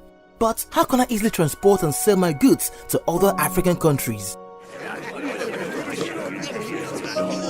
Have you not heard of Agenda 2063? What is Agenda 2063? Agenda 2063 is the master plan for transforming Africa into a global powerhouse of the future by the year 2063. and ensuring that Africa's development is driven by investments that are sustainable and benefits all people, and that development activities will promote unity, self-determination, freedom, progress, and collective prosperity, pursued under the ideals of Pan-Africanism and the vision of Africa's Renaissance.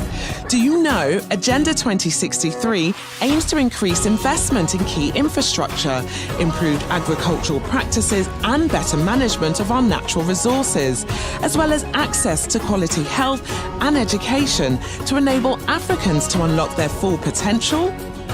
And with a well-educated society and empowered people, our communities will thrive as Africans actively participate in decision-making to promote good governance, democracy, respect for human rights, and the right to live in stable and peaceful societies. And a peaceful and secure Africa will provide the right environment we desire for growth and development, productive employment, and decent work for all. We can build more world-class infrastructure, sustain industrialization, and foster innovation as we invest in the blue ocean economy, agriculture, advanced technology, transportation, health, renewable energy, commerce, and finance, and even outer space technology, translating into a better standard and quality of living for all African people. The Agenda 2063 promotes a united Africa with a strong cultural identity, common heritage, values and ethics. Agenda 2063 will enable Africa to position itself as a strong, united, resilient and influential global player. Wow, that is the Africa I want. That is the Africa I want. That is the Africa I want. That is the Africa I want. That is the Africa I want. This is the Africa we want. Let us unite to build the Africa we want. Visit www.au.int to learn more about Agenda 2063.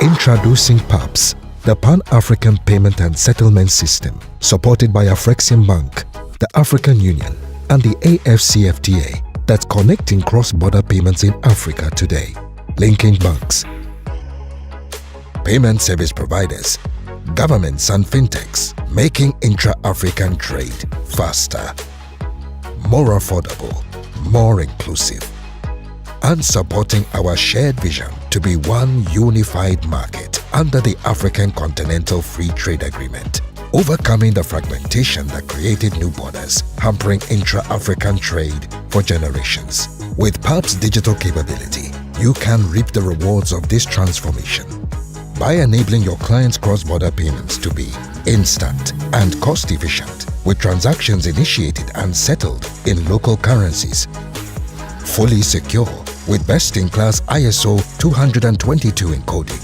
and totally transparent with enhanced analytics for better informed decision-making.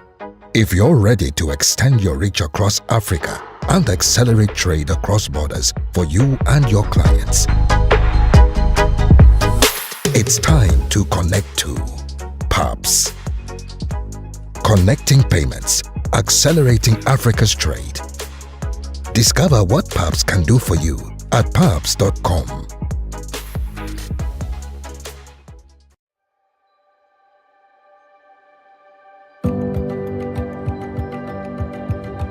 Today, it's quite challenging to make cross-border payments across the African continent. It takes multiple days to receive the payments. One or two correspondent banks are involved in the process, making it longer and expensive. And settlement is made in foreign currencies. With PAPS, cross-border payments become a smooth journey.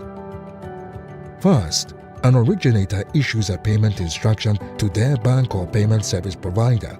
The payment instruction is then sent to PAPS. PAPS carries out all the necessary validation checks.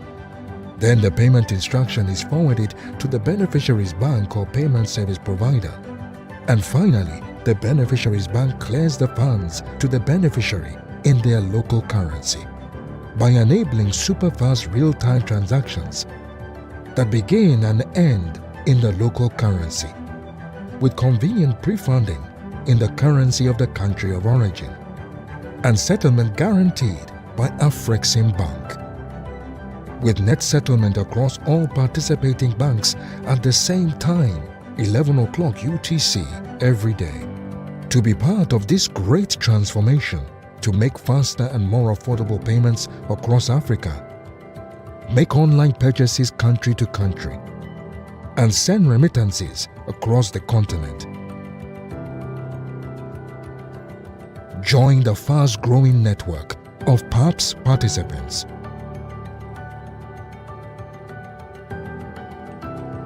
Visit paps.com today. Hello everybody, welcome to The Answer Is. I will state a fact about the correct answer. You will have approximately 10 seconds before the complete answer is revealed. There are 10 answers and all of the answers are countries in Africa. Let's begin. Number 1. In this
Good afternoon, everyone, and welcome to this press briefing brought to you by the Africa Centers for Disease Control and Prevention, and we are talking to you from Nairobi in Kenya. I have here with me the Director General of the Africa CDC, and that is Dr. Jean Kaseya. He will be talking to us today on a number of topics. The first one is implementation of the Continental response to outbreaks and other public health emergencies in Africa. The second topic will be the support by the Africa CDC to member states of the African Union in responding to different outbreaks. And then the last one will be the rescoping of the overall COVID-19 response, and that is talking about a change in strategy. My name is Wayne Musabayana. I'm Head of Communication at the African Union Commission. Before we begin, I want also to acknowledge those who are joining us online and to thank you very much for accepting our Zoom invitation to participate in this briefing. You have a choice of languages, either French or English. So please, if you look at the bottom of your screen, you will see there an icon that allows you to select the language that you want to use. If you're using French, then you select French. If you're using English, then you select English. So we have interpretation in both languages. It is now my honor to bring on board the Director General of the Africa Centers for Disease Control and Prevention, the Africa CDC, Dr. Jean Kaseya, for his briefing, after which we will go into a question and answer section. Dr. Kaseya, it's over to you. Thank you very much, my sister Wayne. I like to call her Wayne because I can remember that I have to drink some wine after this. Yeah, let me just make it in French. Pour ceux qui participent en ligne, vous avez le choix des langues. Vous cliquez en bas pour le choix des langues en français ou en anglais. Je parlerai dans les deux langues. Good morning, colleagues. Good morning, members of the press. Good morning, dear friends, for those who are in the US. Good afternoon for those who are in Africa. I don't know if there are people who are about to sleep. I will say good evening.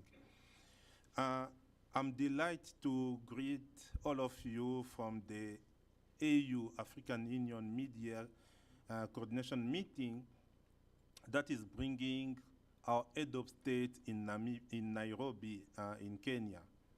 I thank our head of state that I had to meet this morning for the renewal commitment to support Africa CDC and to make it the world-class organization. Please let me thank also all of you joining today for this special event. During this briefing, I will share with you the remarkable achievement of Africa CDC over the past 3 months since I took office, based on my vision called New Deal for Africa CDC.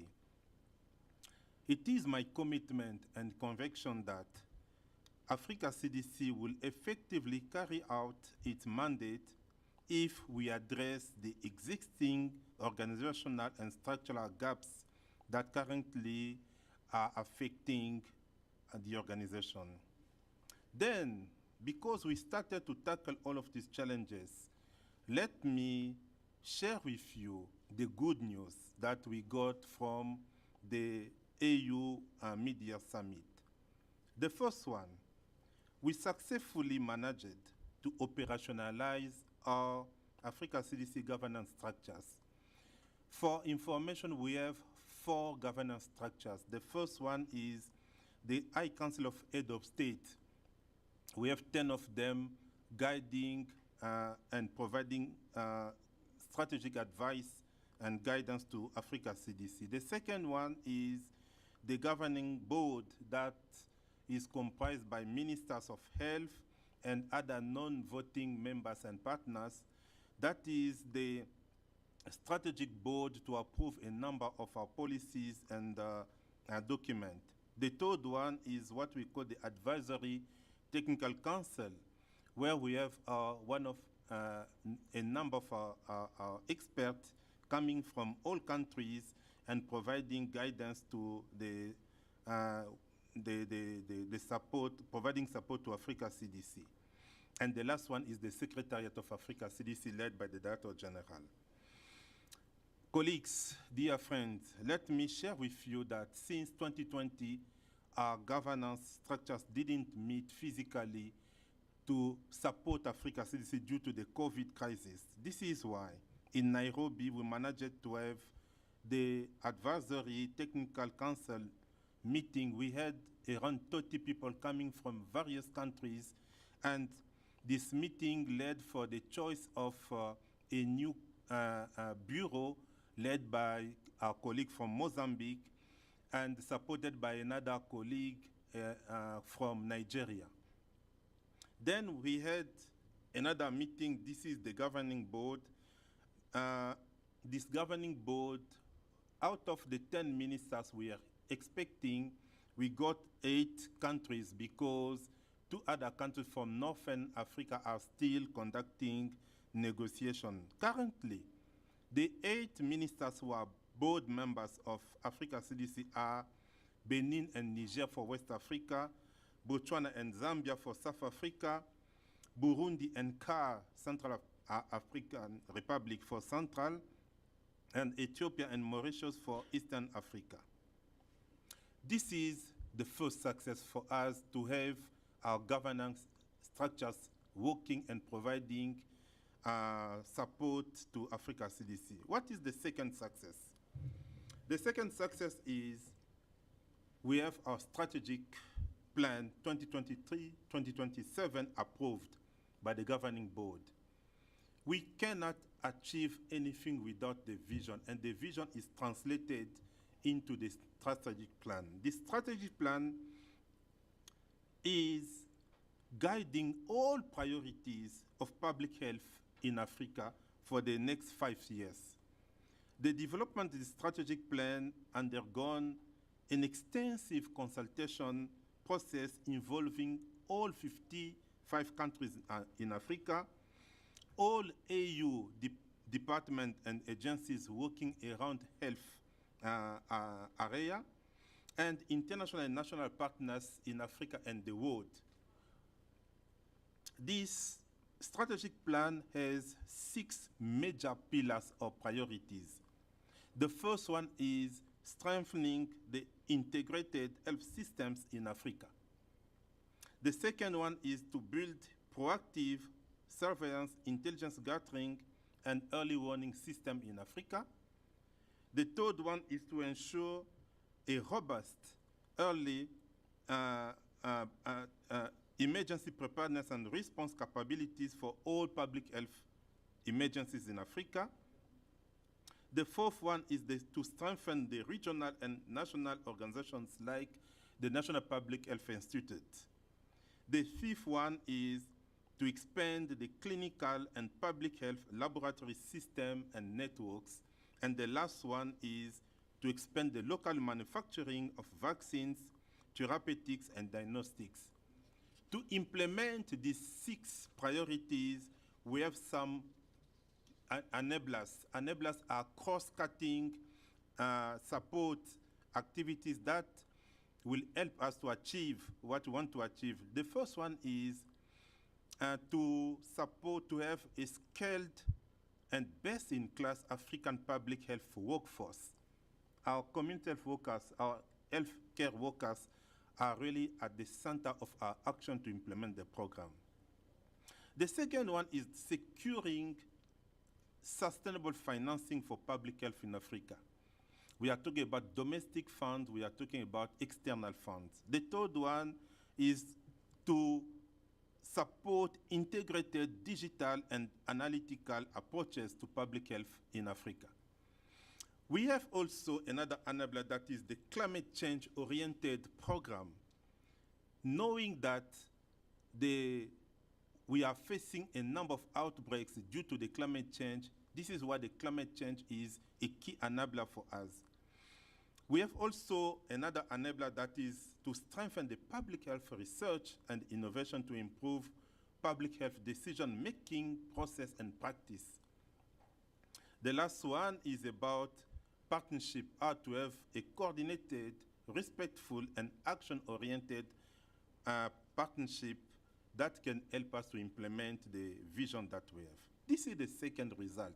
I took some minutes to talk about the strategic plan because from the strategic plan, Africa CDC being the umbrella of health in Africa, Africa CDC getting the input from all partners, we are now able to go back to all of them to say, make sure that to implement any program in Africa, use this strategic plan. The third success is our structure. We managed to have our structure approved by the Executive Council.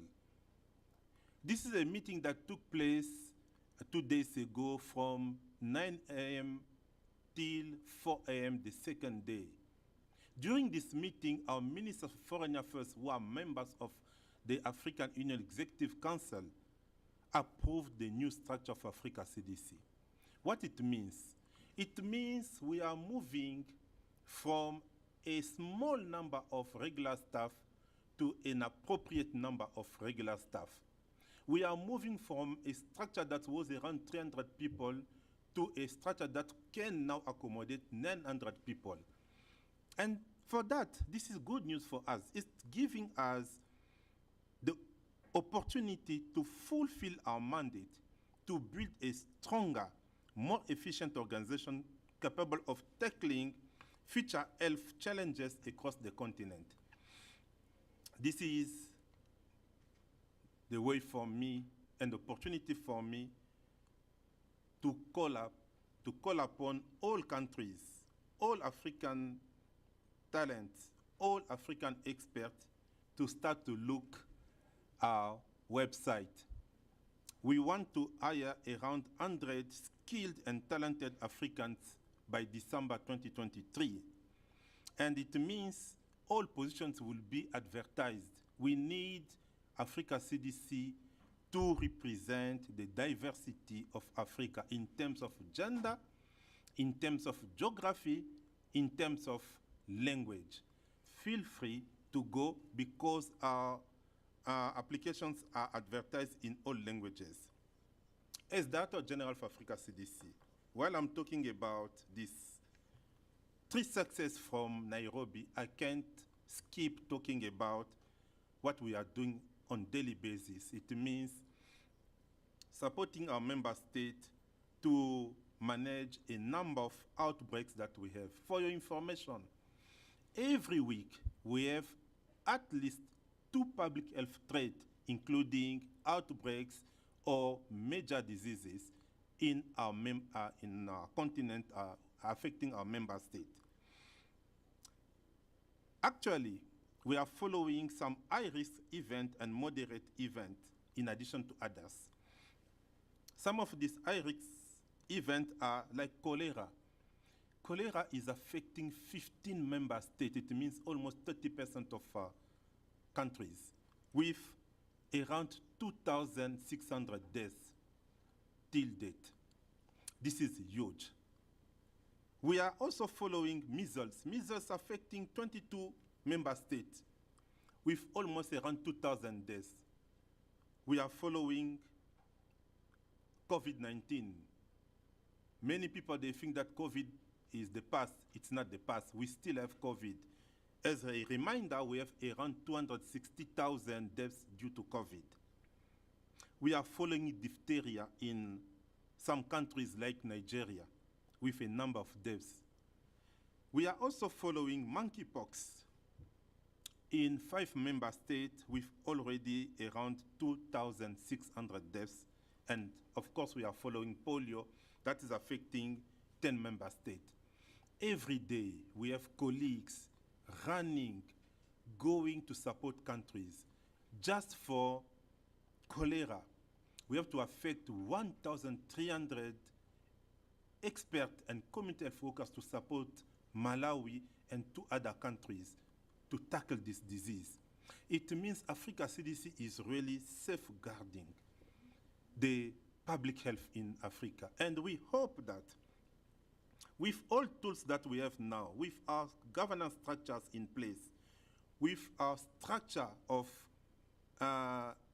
more than 900 people, plus the 155 regular staff that we got from the Executive Council, with our budget that was approved, and with the strategic plan that was validated by the Executive Council, we are well positioned to deliver, and we hope that together with our member states, with our partners, we'll do that great job that can help us to transform the agenda of health in Africa. Thank you. Thank you very much, Dr. Jean Kaseya.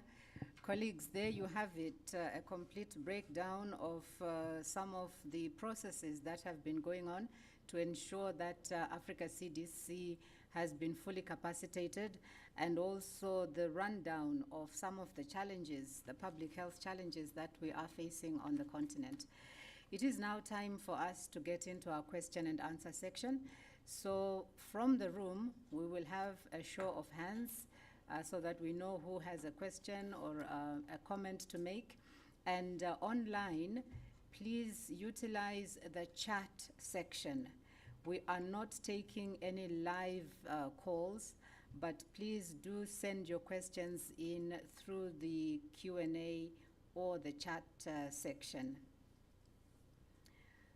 Okay, somebody just wrote to say, I cannot hear the English version. All right, this is something for our technical team to attend to. If there is any fault there that might be going on, please attend to that. But for your questions, please utilize the question and answer section and not the live broadcast. All right, so from the room, let's start. Do we have anyone who has a question that they want to put forward?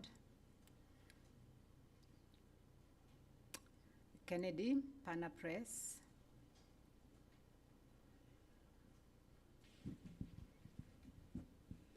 Thank you.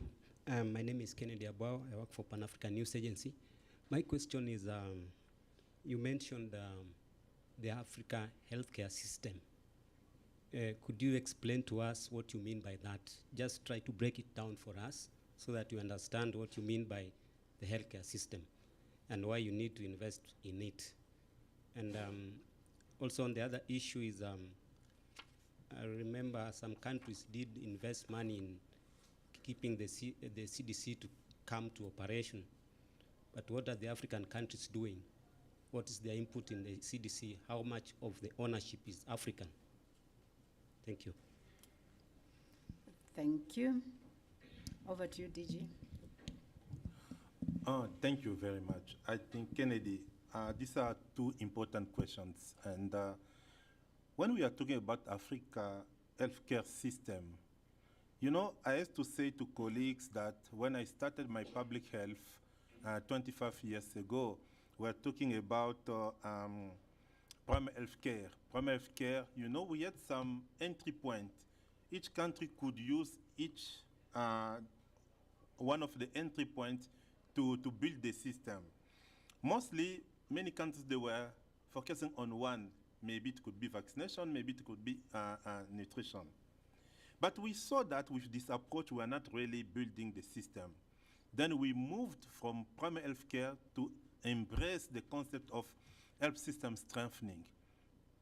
The health system strengthening tools, okay, let us sit, plan according to the system, and develop an integrated plan that can help us to really to make sure that we are pushing the agenda of the system, not of one intervention.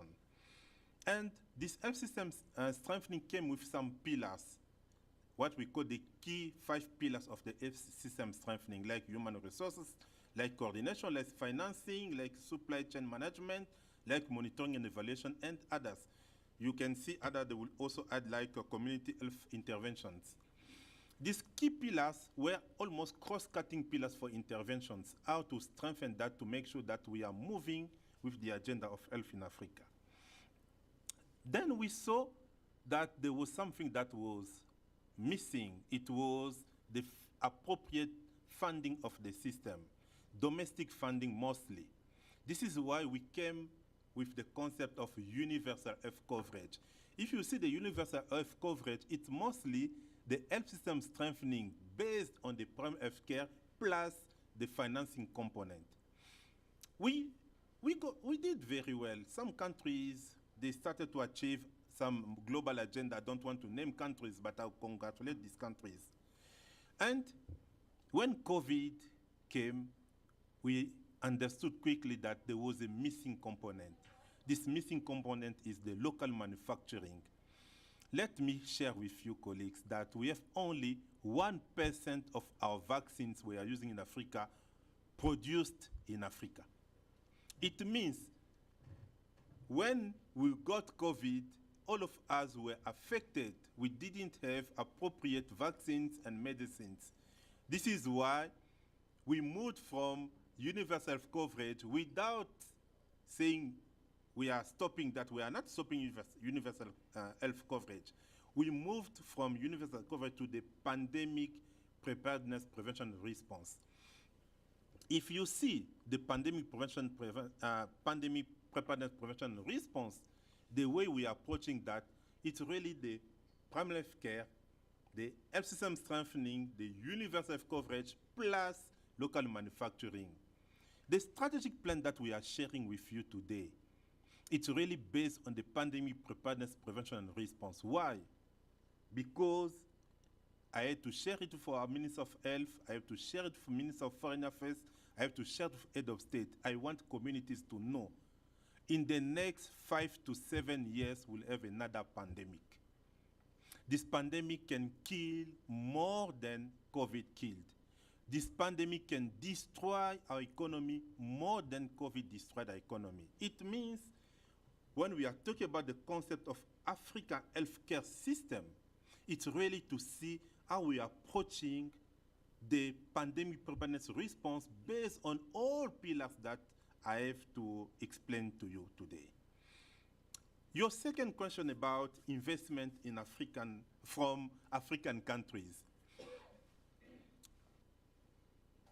Yes, currently our budget is mostly around 10% from African countries, 90% from external partners. But we need to change this figure. And we are involving our head of state. We are involving our Minister of Health and Foreign Affairs and Finance. We need Africa to become serious with the agenda of health. We need Africa to invest on public health. Our public health security is first our priority. It's not the priority of external partners. While we are building this agenda, we are encouraging also partners to start to support our countries based on the strategic plan. It means we believe that there is a win-win. Yes, in the past we didn't have this kind of funding from our member state. We have to recognize that we went from like 2-3% now to 10%. It's a major jump if we consider the current financial situation of our African countries, but we have still a way to move forward. We have still room to improve. Thank you. Thank you very much, Doctor. I will hand over to my colleague, Dr. Benjamin, to ask the next question, which is coming on Zoom. Merci beaucoup, Win. La question d'un anonyme. À quel niveau l'expansion de l'appui d'Africa CDC se déploiera? Au niveau national, au niveau infranational, ainsi comment s'articulera le cadre de redevabilité inhérent? Over to you, Doctor. Et cette question est à multiples facettes. Quand on dit à quel niveau l'extension d'Africa CDC se fera, on parlera de la structure. Sorry, DG. Can we get interpretation equipment for the colleagues in the room? Okay. I have two here in case somebody wants one. But I know most of them are fluent in French. It's okay. Just in case. OK. Donc, je disais que cette question a deux volets. Un volet sur la structure Africa CDC, un volet sur nos opérations. En ce qui concerne la structure Africa CDC, nous avons notre quartier général à Addis Abeba et je voudrais inviter les collègues et les amis qui nous suivent de mettre sur Google New Building Africa CDC, de voir ces nouveaux bâtiments qui est notre siège, un bâtiment de 17 étages divisé en deux, avec un laboratoire de haut niveau et avec des infrastructures à la pointe. Nous avons par exemple un des plus grands centres d'opération d'urgence au monde, où nous suivons toutes les épidémies au monde. Donc, nous allons commencer à organiser beaucoup de réunions sur la santé à Addis Abeba pour que nous puissions profiter de cette infrastructure. Donc, je disais, nous avons notre siège à Addis.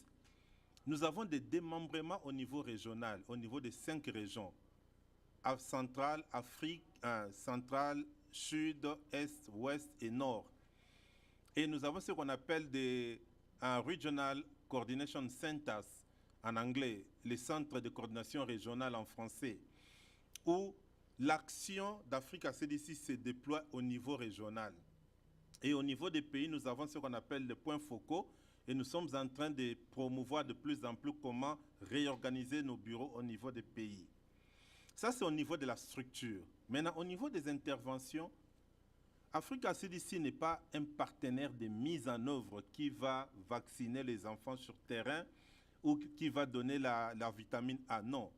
Notre rôle il est plus stratégique. Notre rôle est plus comment s'assurer l'harmonisation des stratégies et des politiques dans les pays africains, comment arriver à mobiliser des ressources à la fois dans nos pays et externes pour appuyer la réponse aux maladies et aux épidémies dans nos pays.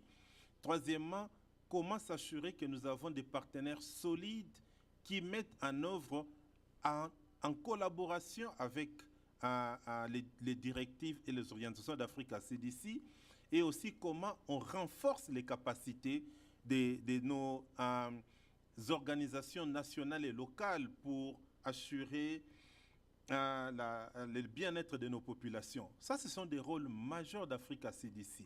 C'est pour cela que nous sommes l'organisation de santé publique en Afrique. Et c'est ça le rôle que nos chefs d'État nous ont donné. Merci. Let's come back to the room and have an indication if we have anyone who has a question to ask. Do we have any questions from the room before we go back online? Yes, sir.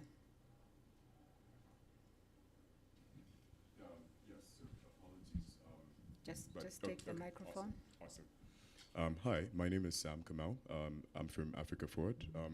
It sounds like we are aiming, or the key goal here is to strengthen our health systems, and I am asking from a technology perspective, or for the tools that we have, what are the challenges or opportunities in being able to use technology to actually strengthen our health systems and possibly share data that helps with localized research, such that we're making our own decisions now that the funding part seems to have been clarified.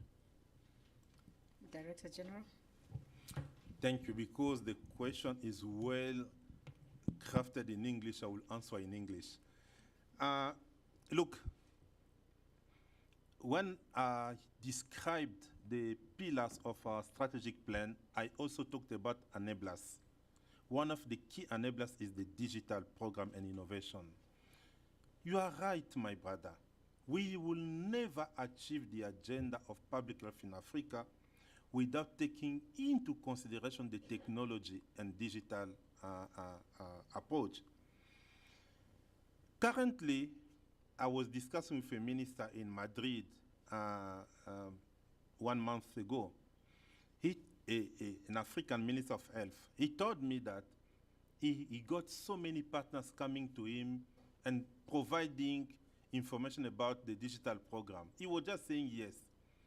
He was thinking that he will move from a paper-based program to a digital program.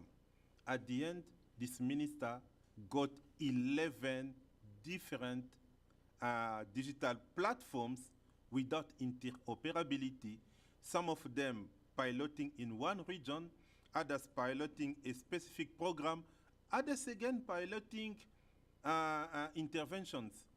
And then this minister was lost. He was asking me, Director General, what can you do to support us? Well, then we said, okay, we stop everything now.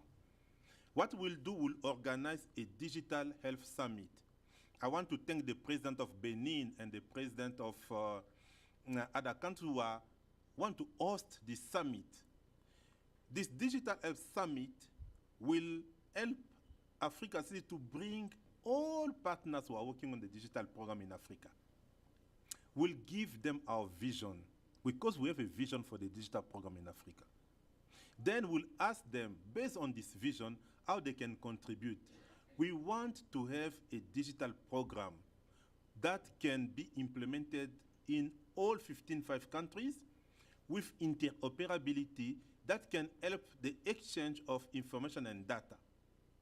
I want, as Director General, to see that if in Kenya they have a strong digital program that can help them to capture information for any outbreak, a Minister of Health in Ethiopia can have access to this information and to see how to prepare the country for the same outbreak. You see, this is our job, this is our role, to harmonize everything. And we are working together with WHO, we'll work together with UNICEF, we'll work together with all other partners with PATH, that is leading innovation in many countries, but we have also private sector. It means we'll bring all of them together during this health summit and we'll decide now the way to move forward. Definitely, I agree with you. We have to use opportunity of the technology for that. Thank you very much. I will hand over to Benjamin for the next question. Thank you, Win. The next question is from Dr. Augustin Milabayo, et la question est posée en français. Que prévoit Africa CDC dans le cadre de renforcement du système de santé? Qu'est-ce qui est prévu dans le cadre de la réforme sur le financement dans ce secteur? Africa CDC prévoit-t-elle travailler directement avec les ministères de la Santé et le gouvernement dans le cadre de renforcement des capacités, ou elle va passer par les organisations de la société civile, ONG, Système des Nations Unies, etc. Merci DG, à vous. Merci beaucoup. Rapidement, c'est 3 questions en une. Hein? Je vais répondre en français pour notre collègue Dr. Augustin. Que prévoit Africa CDC dans le cadre du renforcement du système de santé? Effectivement, ça c'est le premier pilier de notre plan stratégique. On veut avoir un système de santé solide, intégré, renforcé. Là-dedans, quand nous parlons du renforcement du système de santé, j'en ai déjà parlé, j'ai parlé de tous les piliers du système de santé qu'Africa CDC va supporter. Et en plus de ces piliers-là, nous avons quelque chose qui est extrêmement important, c'est le financement. Pour renforcer ces piliers et avoir le financement, nous allons travailler avec les pays membres, nous allons travailler avec les partenaires, les donateurs, comme on les appelle généralement, même si je n'aime pas beaucoup cette expression. Donc moi, je les appelle les partenaires extérieurs. Nous allons travailler avec les partenaires locaux pour voir comment ensemble, ainsi que les secteurs privés, comment ensemble nous pouvons arriver à la réforme des systèmes de financement de nos pays. Ce que je dis, je le résume en leadership et responsabilité de nos pays par rapport à leur programme de santé. Nous ne pouvons pas accepter de voir un pays qui ne met pas plus de 5 ou 10% de son financement par rapport à son système de santé. Ce n'est pas acceptable. On sait que les pays ont des difficultés, mais on peut faire mieux. Africa CDC va organiser, et je remercie le président Ouattara pour accepté d'abriter dans les prochains jours un sommet sur le financement de la santé en Afrique. Et ce sommet que nous allons faire ensemble avec nos collègues de NEPAD, avec les collègues de la Commission de l'Union africaine, avec aussi d'autres partenaires, pour que nous puissions donner notre vision du financement du secteur de la santé en Afrique. C'est quoi cette vision? Nous nous disons que nous devons avoir ce qu'on appelle en anglais investment case. Nous devons commencer à définir les priorités des pays. Qu'est-ce que vous voulez avoir comme résultat dans les 10 prochaines années en termes de mortalité et de lutte contre les maladies? Combien ça coûte? Dès que nous définissons ces priorités, cette vision et les activités et le coût, nous disons par exemple que ça coûte 10 milliards à raison de 1 milliard par année. Nous demandons au pays combien vous donnez à la première année. Et montrez-nous comment vous augmentez votre budget graduellement jusque dans les 10 ans.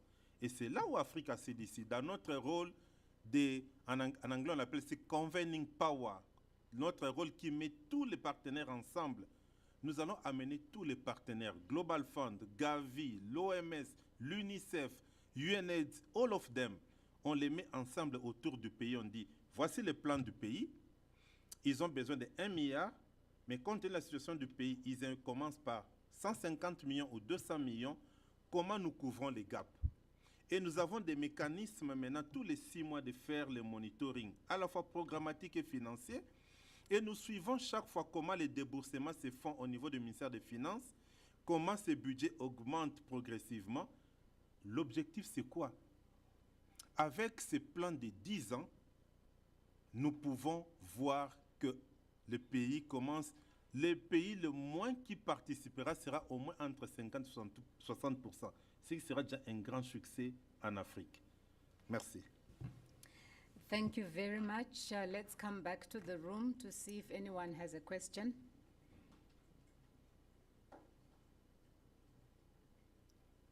Yes, please.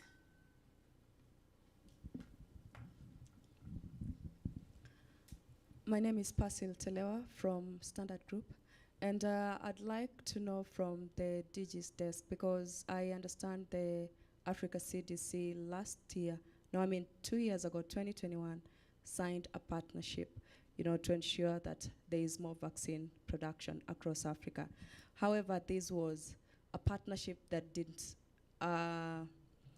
have many of African states. As we speak right now, I guess a few African countries, the likes of Egypt, Senegal, Morocco, and South Africa, and one more I've forgotten, I think, who are in a space that they can manufacture vaccines.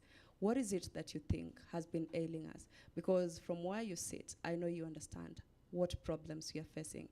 And as you talk about another COVID-19 perhaps coming up, it may not come up as COVID-19 perhaps. It could come up as a different illness or ailment. How do you make sure that our population within member states is not again affected? Thank you. Over to you, DG. Thank you very much, Pasil. This issue of local manufacturing of vaccines, but not only vaccines, therapeutics, diagnostics, is one of my key priorities.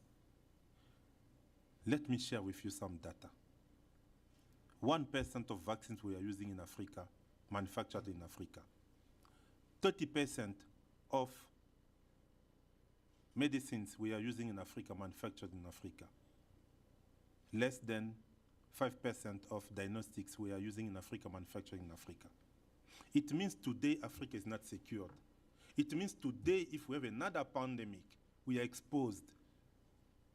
This is why we are accelerating this agenda. Let me thank the partnership that we have with MasterCard Foundation. MasterCard Foundation provided $1.5 billion to Africa CDC. Part of this money, we are also pushing the agenda of local manufacturing. Yes, Pasil, you are right. We have a number of countries manufacturing vaccines. Let us just talk about vaccines. But what we saw in Africa CDC, some of these countries, they are manufacturing the same vaccine. We have a market of 1.4 billion people. We need to use, when we are talking about 1.4 billion, we are almost talking about the population of China. We want to use our market to ensure that manufacturers, they can produce and supply the market without any other issue. This is why we decided, and I discussed with our head of state, all of them, they are supporting that. We wanted to have a meeting in August, but due to some operational issues, we are having this meeting in September. This meeting will take place in Morocco. We'll have ministers of health, ministers of trade, ministers of finance, ministers of industries, and local manufacturers from Africa. All of them, plus some partners, will meet in Morocco in September. We are discussing who is doing what, where. It means who's manufacturing what and where, and how we can facilitate the decision. This is the first leg. The second leg, Africa CDC managed to have extensive discussions with Gavi, the Global Alliance for Vaccine and Immunization in the world. For your information, Africa CDC attended the Gavi board meeting for the first time a few weeks ago. We managed to push the agenda of local manufacturing in Africa. Gavi, under a specific initiative for African manufacturers, they have now $1.1 billion dedicated only for African manufacturers, plus what we call the premium. What is premium? Premium is, because we are new, our manufacturers are new, they start. The price from African manufacturers will not be the same like Indian manufacturers. To compensate, to ensure that we can still manufacturing product and sell that, we are requesting a 30%. It means if in Africa we produce a vaccine that can be $1.3, it means the $0.3 will be the premium that Gavi will pay, and we can consider that the price will be $1 because the 0.3 will be paid by Gavi. That can be competitive with Indian market. For that, we request a period of 7 to 10 years of maturity, because when you start with pharma companies, you need maturity for you to become competitive. You see, it's more technical, but I'm trying to simplify that. We are on top of that. It's our life we are talking about. It's our future we are talking about. We will never negotiate or compromise our future. I was clear with our colleagues from WHO, from UNICEF, from Gavi, and all of them. Africa CDC is leading this agenda in Africa. We are working together with them. We need to achieve that. What is our goal? By 2030, at least 60% of vaccines used in Africa will be manufactured in Africa. Thank you, Director General. Let us give our colleagues online a chance, and I will hand over to Benjamin. Thank you, Win. Thank you, DG. La question suivante est posée par Dr Michel Mouvoudi. Et la question est la suivante. Étant donné que les systèmes de santé des pays africains fonctionnent dans des contextes différents, comment Africa CDC pense-t-il prendre en compte cette variation contextuelle de chaque pays dans l'appui aux réponses pays face aux maladies? Merci. À vous, DG.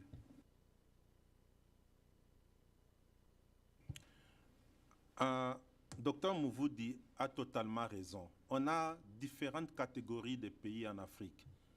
Nous avons des pays qu'on appelle à revenus élevés. On a des pays à revenus intermédiaires bas. on a des pays à revenus qu'on appelle low income countries, à revenus vraiment très bas. Je commence à perdre un peu de termes en français, pardon. Ça, c'est déjà sur le plan économique. Sur le plan sécuritaire, nous avons des pays qui font face à l'insécurité. On a des pays qui sont où la sécurité est très bonne. Nous avons un autre plan, des pays qui font face à des conditions climatiques extrêmes, des pays où le désert est en train d'avancer à grands pas. Mais on a des pays de forêts. Mais aussi, sur le plan programmatique, on a des pays qui ont des avancées sur le plan programmatique, sur le plan digital, sur le plan financement du secteur de la santé, sur le plan de la qualité des ressources humaines. Tout ça, c'est le contexte d'Afrique. Ce qui marche bien en Afrique du Sud n'est pas forcément ce qui va bien marcher au Niger ou au Mali. Notre rôle en tant qu'Africa CDC, c'est de tenir compte de tous cette diversité. En réalité, pour nous en Africa CDC, nous disons la diversité, c'est notre richesse. Comment nous pouvons tenir compte de toutes ces diversités pour orienter des pays avec des programmes qui sont taillés sur mesure pour eux? Un pays, comme je disais dans le cadre de l'investment case, si l'Afrique du Sud peut commencer par mettre 70% pour l'investment case, un autre pays, par respect que je ne citerai pas, peut commencer par 10% dans son investment case. Donc, nous sommes très flexibles. Mais au finish, nous disons ceci. La sécurité d'un pays, c'est aussi la sécurité de tout le monde. Et donc, nous devons nous arranger dans l'appui que nous donnons au pays, ensemble avec nos partenaires, que nous puissions assurer que ces pays soient suffisamment sécurisés pour sécuriser tous les continents. Merci. Thank you, DG. I think I would have to ask you to truncate your answers to make them shorter, because we have a lot of questions coming online and we may not finish before 4 o'clock. All right, let's have questions from the room. Yes, please.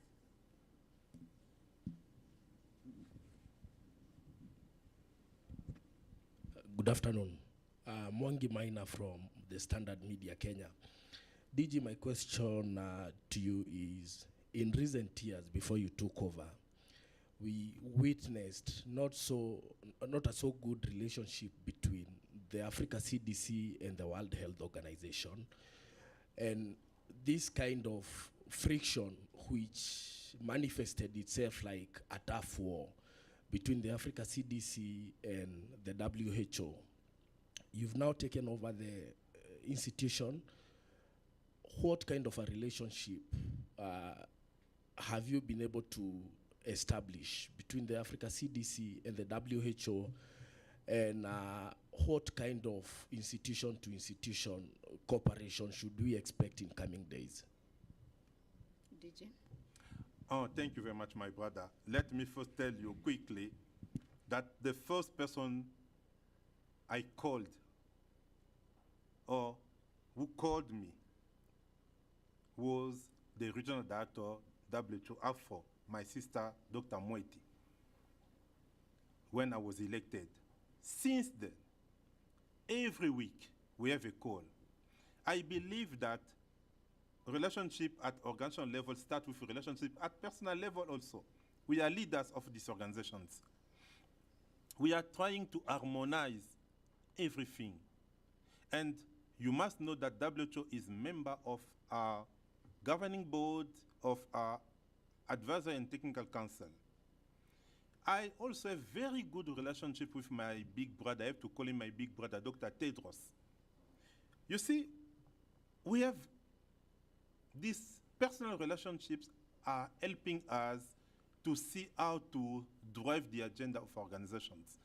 Today, there is no issue between WHO and Africa CDC. We have our role. WHO has the role. Africa CDC has also its role given by our head of state in Africa. Based on that, we know our mandate. We are working together. This is why you see every time I'm talking about how we are working together, not only with WHO, but with UNICEF, with UNAIDS, with all other partners. I think no one can come today and say, if it was the case in the past, I don't know, because I don't have any evidence on that. But currently, I can tell you, there is no issue between WHO and Africa CDC. Thank you very much. And I think that your response answers also the question that's coming online from Didier Mbai Kangudi, who was asking, are there any coordination mechanisms or collaboration frameworks to avoid duplication of efforts between the Africa CDC and other health organizations such as the WHO? So you've just explained that for us. Let's move on to, all right, the next one is anonymous. We cannot take questions from anonymous. So let's come back to the room and just check if there's anyone else with a question. All right, let me hand over to Benjamin for the next question. No, this is anonymous. Take this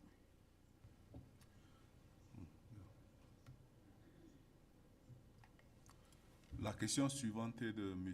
Aimé Mianga. Je suis Aimé Mianga.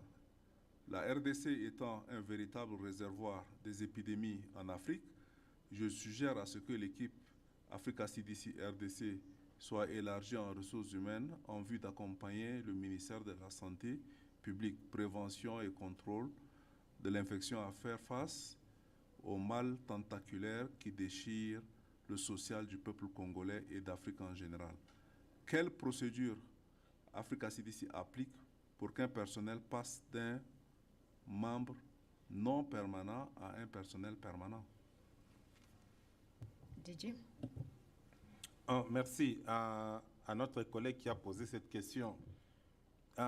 Nous avons des épidémies, je vous ai donné les épidémies que nous suivons dans plusieurs pays en Afrique. 22 pour 15 pour la rougeole, on a donné 22 pour 15 pour le choléra, 22 pour la rougeole et tant d'autres. Bien sûr, la RDC est parmi ces pays qui ont des épidémies en Afrique. Et comme tous les pays, moi en tant qu'Africa CDC, tous les pays sont importants pour moi, les 55 pays africains. Mais effectivement, quand nous catégorisons par rapport à ce qu'on appelle les disease burden, donc le poids de la maladie, nous arrivons à donner aussi priorité aux pays où ce poids de maladie ou des épidémies est important. Par rapport à ça, nous avons une équipe d'une dizaine de personnes en RDC pour répondre clairement à cette question. Et cette équipe est en train d'appuyer le ministère de la Santé. On est en train de voir comment bien organiser cela pour avancer. La question sur les staffs permanents et non permanents, on n'a pas ce concept à Africa CDC. On a le concept de ce qu'on appelle les staffs professionnels et les staffs d'appui qu'on appelle les general staff. Et les staffs professionnels, c'est des gens qui sont des experts dans les domaines et qui sont recrutés selon les différents grades. Mais ces gens peuvent devenir ce qu'on appelle les staffs réguliers si le financement vient directement de l'Union africaine ou non réguliers si le financement vient des partenaires. Mais tout le monde est sur le même pied d'égalité. Merci. Thank you. The next question is coming from Rachel Abuja, who is a public health journalist with the news agency of Nigeria. One of the fallouts of the COVID-19 pandemic is the erosion of trust in governments, a situation that is now affecting health outcomes. This includes an increasing level of vaccine hesitancy, neglect for public health, and social measures, among others. The implications of this may continue to be seen for decades as the risks for infectious disease outbreaks and pandemics continue. All right, she goes on to say, mass media are a central authority in communicating health risk and information, yet they are often undermined or censored in African countries. They have the potential to influence the risk perception and behavior of the population, create risk awareness and understanding, and reduce social damage. Director General, how will you be proposing policy changes that protect the media's reporting of development issues, especially those related to disease outbreaks? Thank you, my sister. And let me say that I had a nice meeting with your president today. I will visit Abuja very soon. Maybe we can have also opportunity to interact. You are totally right. One of the enablers of our program is how to strengthen the communication aspect. We are here with colleagues from media. Most of them are also following virtually. We need to strengthen our relationship. We need to provide our information, appropriate information to media.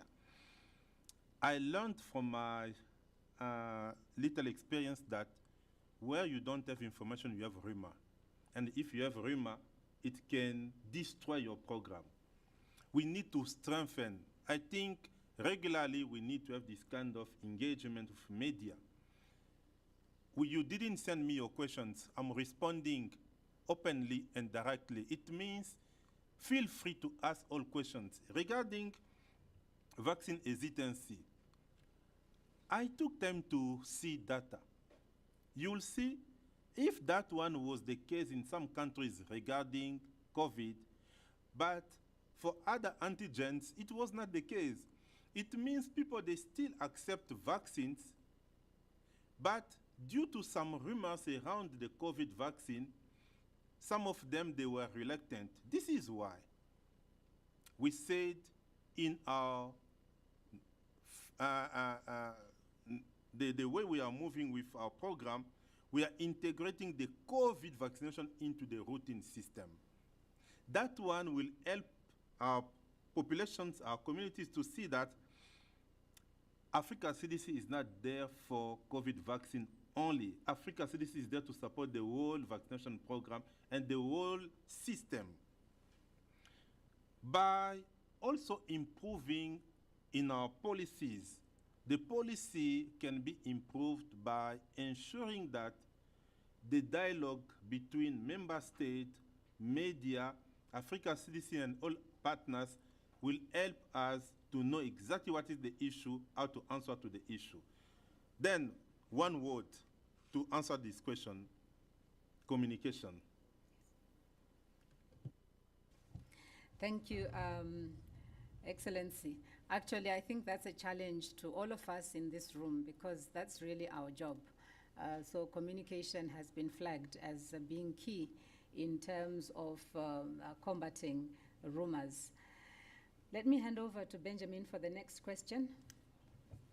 Merci, Win. La prochaine question, c'est de Bonheur Ndoko. À quand l'installation des bureaux pays dans 54 États membres? Je rappelle à Bonheur que c'est 55 États membres, pas 54. Merci. À vous, Monsieur DG. Merci. Effectivement, en Afrique, il y a 55 pays reconnus officiellement. Et comme je disais, le directeur général d'Africa CDC n'a pas de pays. Il a un seul pays qui s'appelle l'Afrique. Donc, partout où il y a des êtres humains qui ont des problèmes de santé, Africa CDC est là en Afrique. Nous avons des points focaux dans presque tous ces pays, mais nous devons renforcer cette approche, nous devons bien les ficeler et nous devons nous assurer que les leaders de la santé et les communautés savent que Africa CDC est là. Donc, c'est un processus que nous avons commencé avec toute l'équipe d'Africa CDC que je remercie ici pour leur soutien. Merci. Any questions from the room? All right, so we're back to Benjamin. Merci, Win. La prochaine question, c'est vous avez parlé d'une indépendance dans la production et la question vient de Roland Chitengue. Vous avez parlé d'une indépendance dans la production des médicaments. Qu'en est-il du développement des médicaments? Je veux parler des médicaments conçus par les Africains. Donc, en gros, des questions de recherche et développement. À vous, DG. Merci à notre frère Roland pour la question. j'ai dit que 30% des médicaments que nous utilisons en Afrique viennent des Africains. Donc 70% vient de l'étranger. Ce n'est pas acceptable. Mais c'est quoi les médicaments? Les médicaments, c'est ce que nous prenons dans nos forêts. C'est ce que nous prenons dans nos sols et nos sous-sols. Et donc ça signifie, chacun sait ce qu'on appelle la médecine traditionnelle. Ça signifie qu'Africa CDC, nous avons une grande branche qui appuie ce qu'on appelle la recherche et le développement, et puis qui permet à ce que nos chercheurs et les gens qui utilisent les plantes puissent commencer à expérimenter cela, bien guidés, pour que cela puisse conduire à mettre ça sous la forme acceptable des médicaments avec des dosages appropriés et pour que nous puissions commencer à utiliser. C'est comme ça que la Chine a fait des progrès. Nous allons faire ça aussi. Thank you, Doctor. Let's go to Guy Alain Ramazani.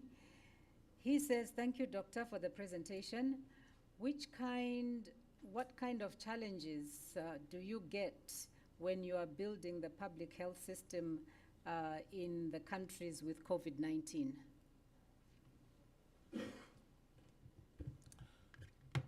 All African countries were affected by COVID.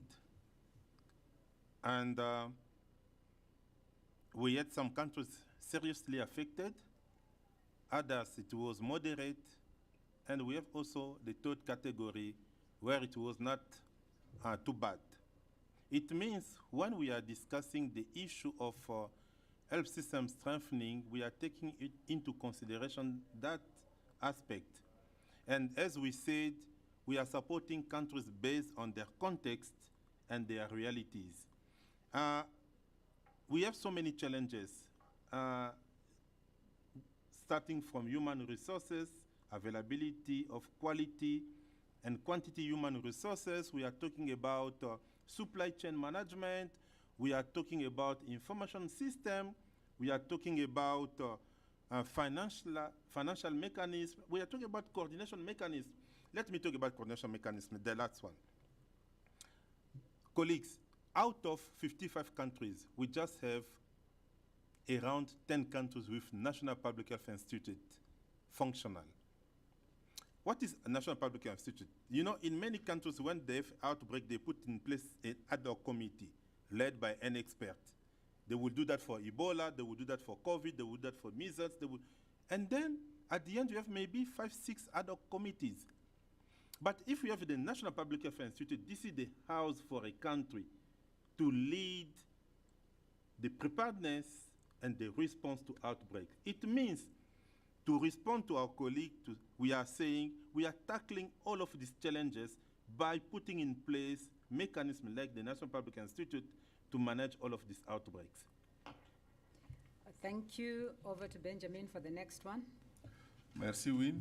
La prochaine question, c'est celle de Wena Djebo, Dr Djebo, qui dit que l'intelligence artificielle offre des avantages sérieux en termes d'avancées médicales.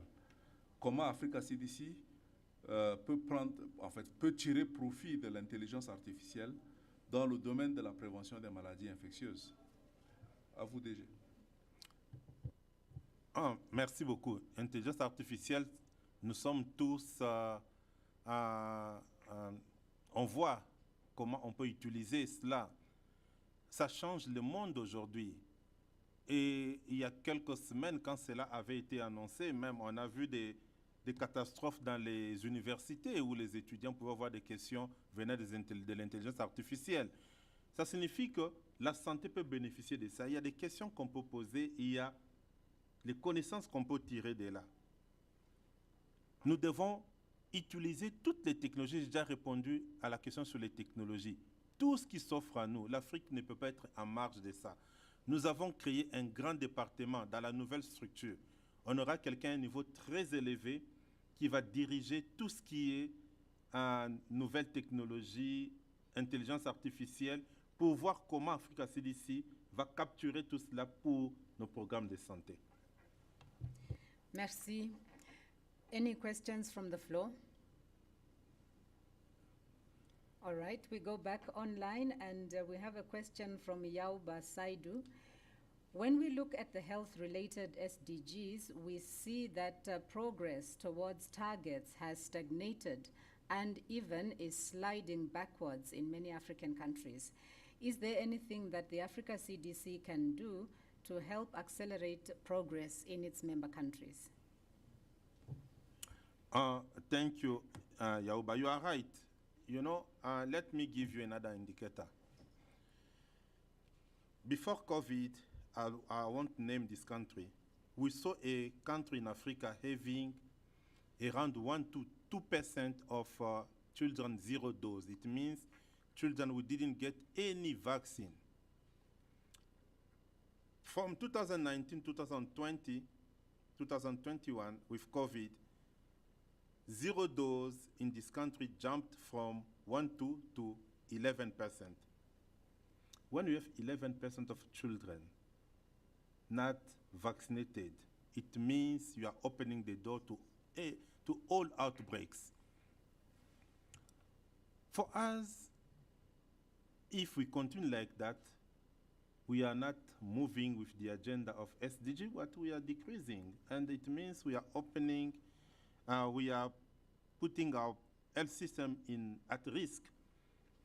What we are doing is to conduct a strong situation analysis, country per country, to know how the system is reflected in a specific country, what can be the contextualized program that we can provide to this country. I attended a meeting in DRC a few weeks ago with President Tshisekedi about what they call the Plan Machako, how to vaccinate a number of children. And it was so nice to see how a country can come with a strong leadership and providing funding for the immunization system. This is why Africa is committed even to provide additional funding to that. I think this is exactly what we want. First, we need the ownership and the leadership of the government. We need a strong situation analysis to know what is working, what is not working, and third, to find appropriate solution based on the situation analysis. Thank you very much, Doctor. Now we go on to someone who's asking about Ebola.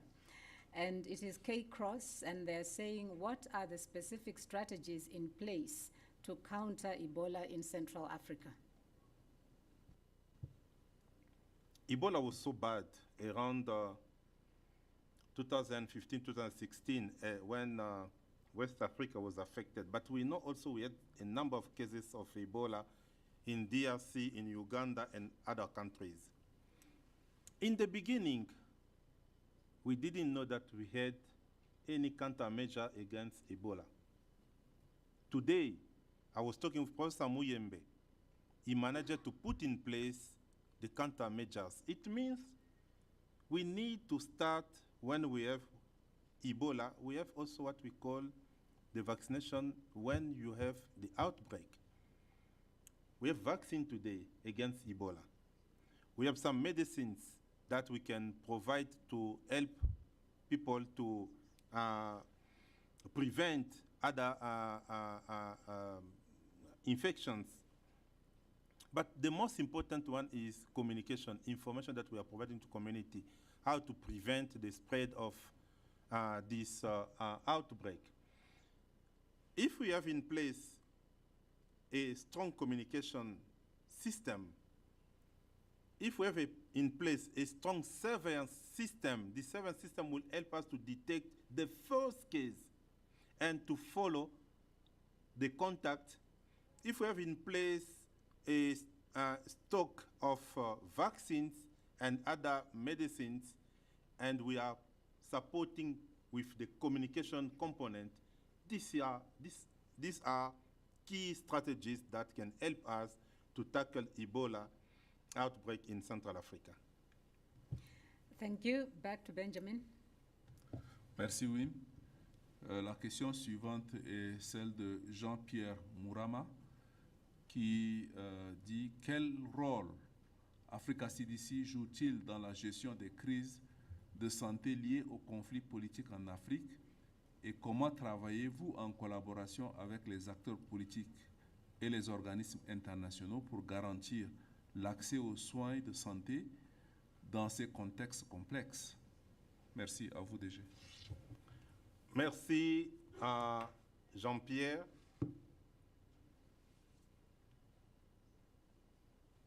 L'épidémie ne choisit pas des frontières. La maladie n'a pas une frontière bien délimitée. Africa CDC, notre rôle, c'est de gérer les maladies et les épidémies en Afrique. Quand je parle, j'ai un cœur lourd par rapport à la situation du Soudan, où nos populations sont en train de mourir et nous ne pouvons pas leur donner toute l'aide. Et il y a des épidémies. Mon équipe m'a donné un rapport sur les épidémies qui viennent. Rougeole, polio et autres. Ce que nous faisons à Africa CDC, nous parlons avec tous les leaders. Aujourd'hui, j'ai eu l'occasion de voir, ils sont encore dans la salle, je vais les voir pour les lunchs, quelques 6 ou 7 chefs d'État. J'ai été avec une cinquantaine de ministres des Affaires étrangères et un bon nombre de ministres de la Santé de ces différents pays. Je m'assois avec des ministres des 2 pays qui sont parfois en conflit. Je les mets ensemble pour discuter les problèmes de santé publique. C'est ça mon rôle comme directeur général. C'est de promouvoir ce qu'on appelle les Global Health Diplomacy, donc la diplomatie de la santé publique.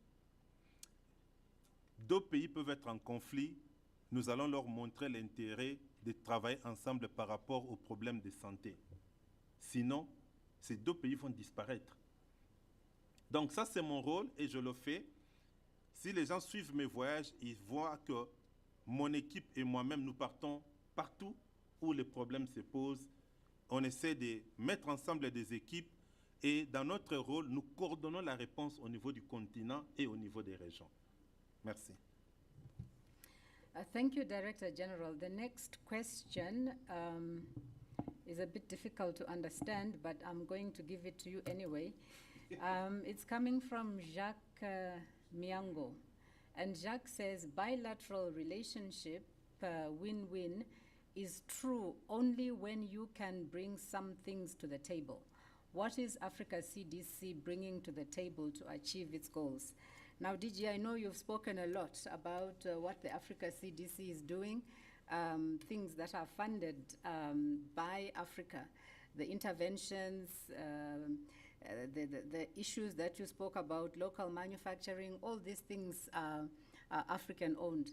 So this question says, what is the Africa CDC bringing to the table? So I don't know if you have anything extra to try and show that the Africa CDC is indeed doing something as Africa CDC.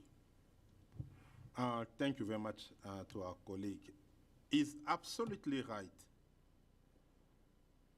I have to say to head of state when I was candidate, I had to say to my colleagues when I was elected, that you cannot go to partners, especially external partners, by saying, my hands are free, just give me something. Our leaders now in Africa are talking about respect. We need to be respected. This is why Africa CDC, we submitted, and it's important for colleagues to know that, we submitted what we call the Financial Sustainability Plan of Africa CDC. Under this Financial Sustainability Plan, we have clear mechanisms to create funding for Africa CDC. This funding that we'll create, like for those who had the opportunity to read my manifesto, we are talking about the airline tax. This airline tax will give to Africa CDC per year around $300 million, plus contribution from member states, plus other type of contributions. We'll have this money. Then when we go to our external partners, we say, we have a program of X billion dollars. I don't call it our contribution because it's our responsibility. Our money is this $500 million or $400 million. We do what we call the replenishment meeting. Then they will provide funding based on our fundraising plan that is coming from our strategic plan, and also based on the funding that we have available. The same will apply to our countries. We want our countries, this is why I discussed with colleagues about the investment case. We need to start to invest in our public health sector. Thank you so much, Director General. Unfortunately, I don't think that we can get through all the questions that are coming through. So this has really been very well subscribed, a lot of questions. But what I will do is refer colleagues who still have questions to please forward them to Africa CDC. If you go online and you look for their website, www.africacdc.org, you will find their contact details. So please do send in your questions there for further assistance. But in the meantime, let me announce the next press conference, which is coming up very soon. It is the briefing of the Commissioner of Political Affairs, Peace and Security, His Excellency Ambassador Bankole Adioye. And he's going to be touching on implementation of the Interregional Knowledge Exchange, the AU-UNDP Africa Facility to support inclusive transitions, and also on political and peace and security issues on the continent. So we invite you to join us for that briefing, which will be starting as soon as the Commissioner is available. We will obviously be informing you on the exact times, but those who are here, you may want to just hang around for a bit so that we confirm exactly what time the Commissioner will be in. But for now, let me thank very much Dr. Jean Kaseya, who is the Director General of the Africa Centers for Disease Control. Let me also thank all the colleagues who are here from the media and from the communications sector, colleagues who I see many faces from the Africa CDC itself, and also the Deputy Director of the Africa CDC is actually here with us, so thank you very much for coming. And then lastly but not least, let me give a very big thank you to colleagues from the interpretation services who have really enabled us to communicate effectively as we switched from English to French and from French into English. So thank you very much for having been with us. Bye-bye for now. Thank you. Oh, I should thank my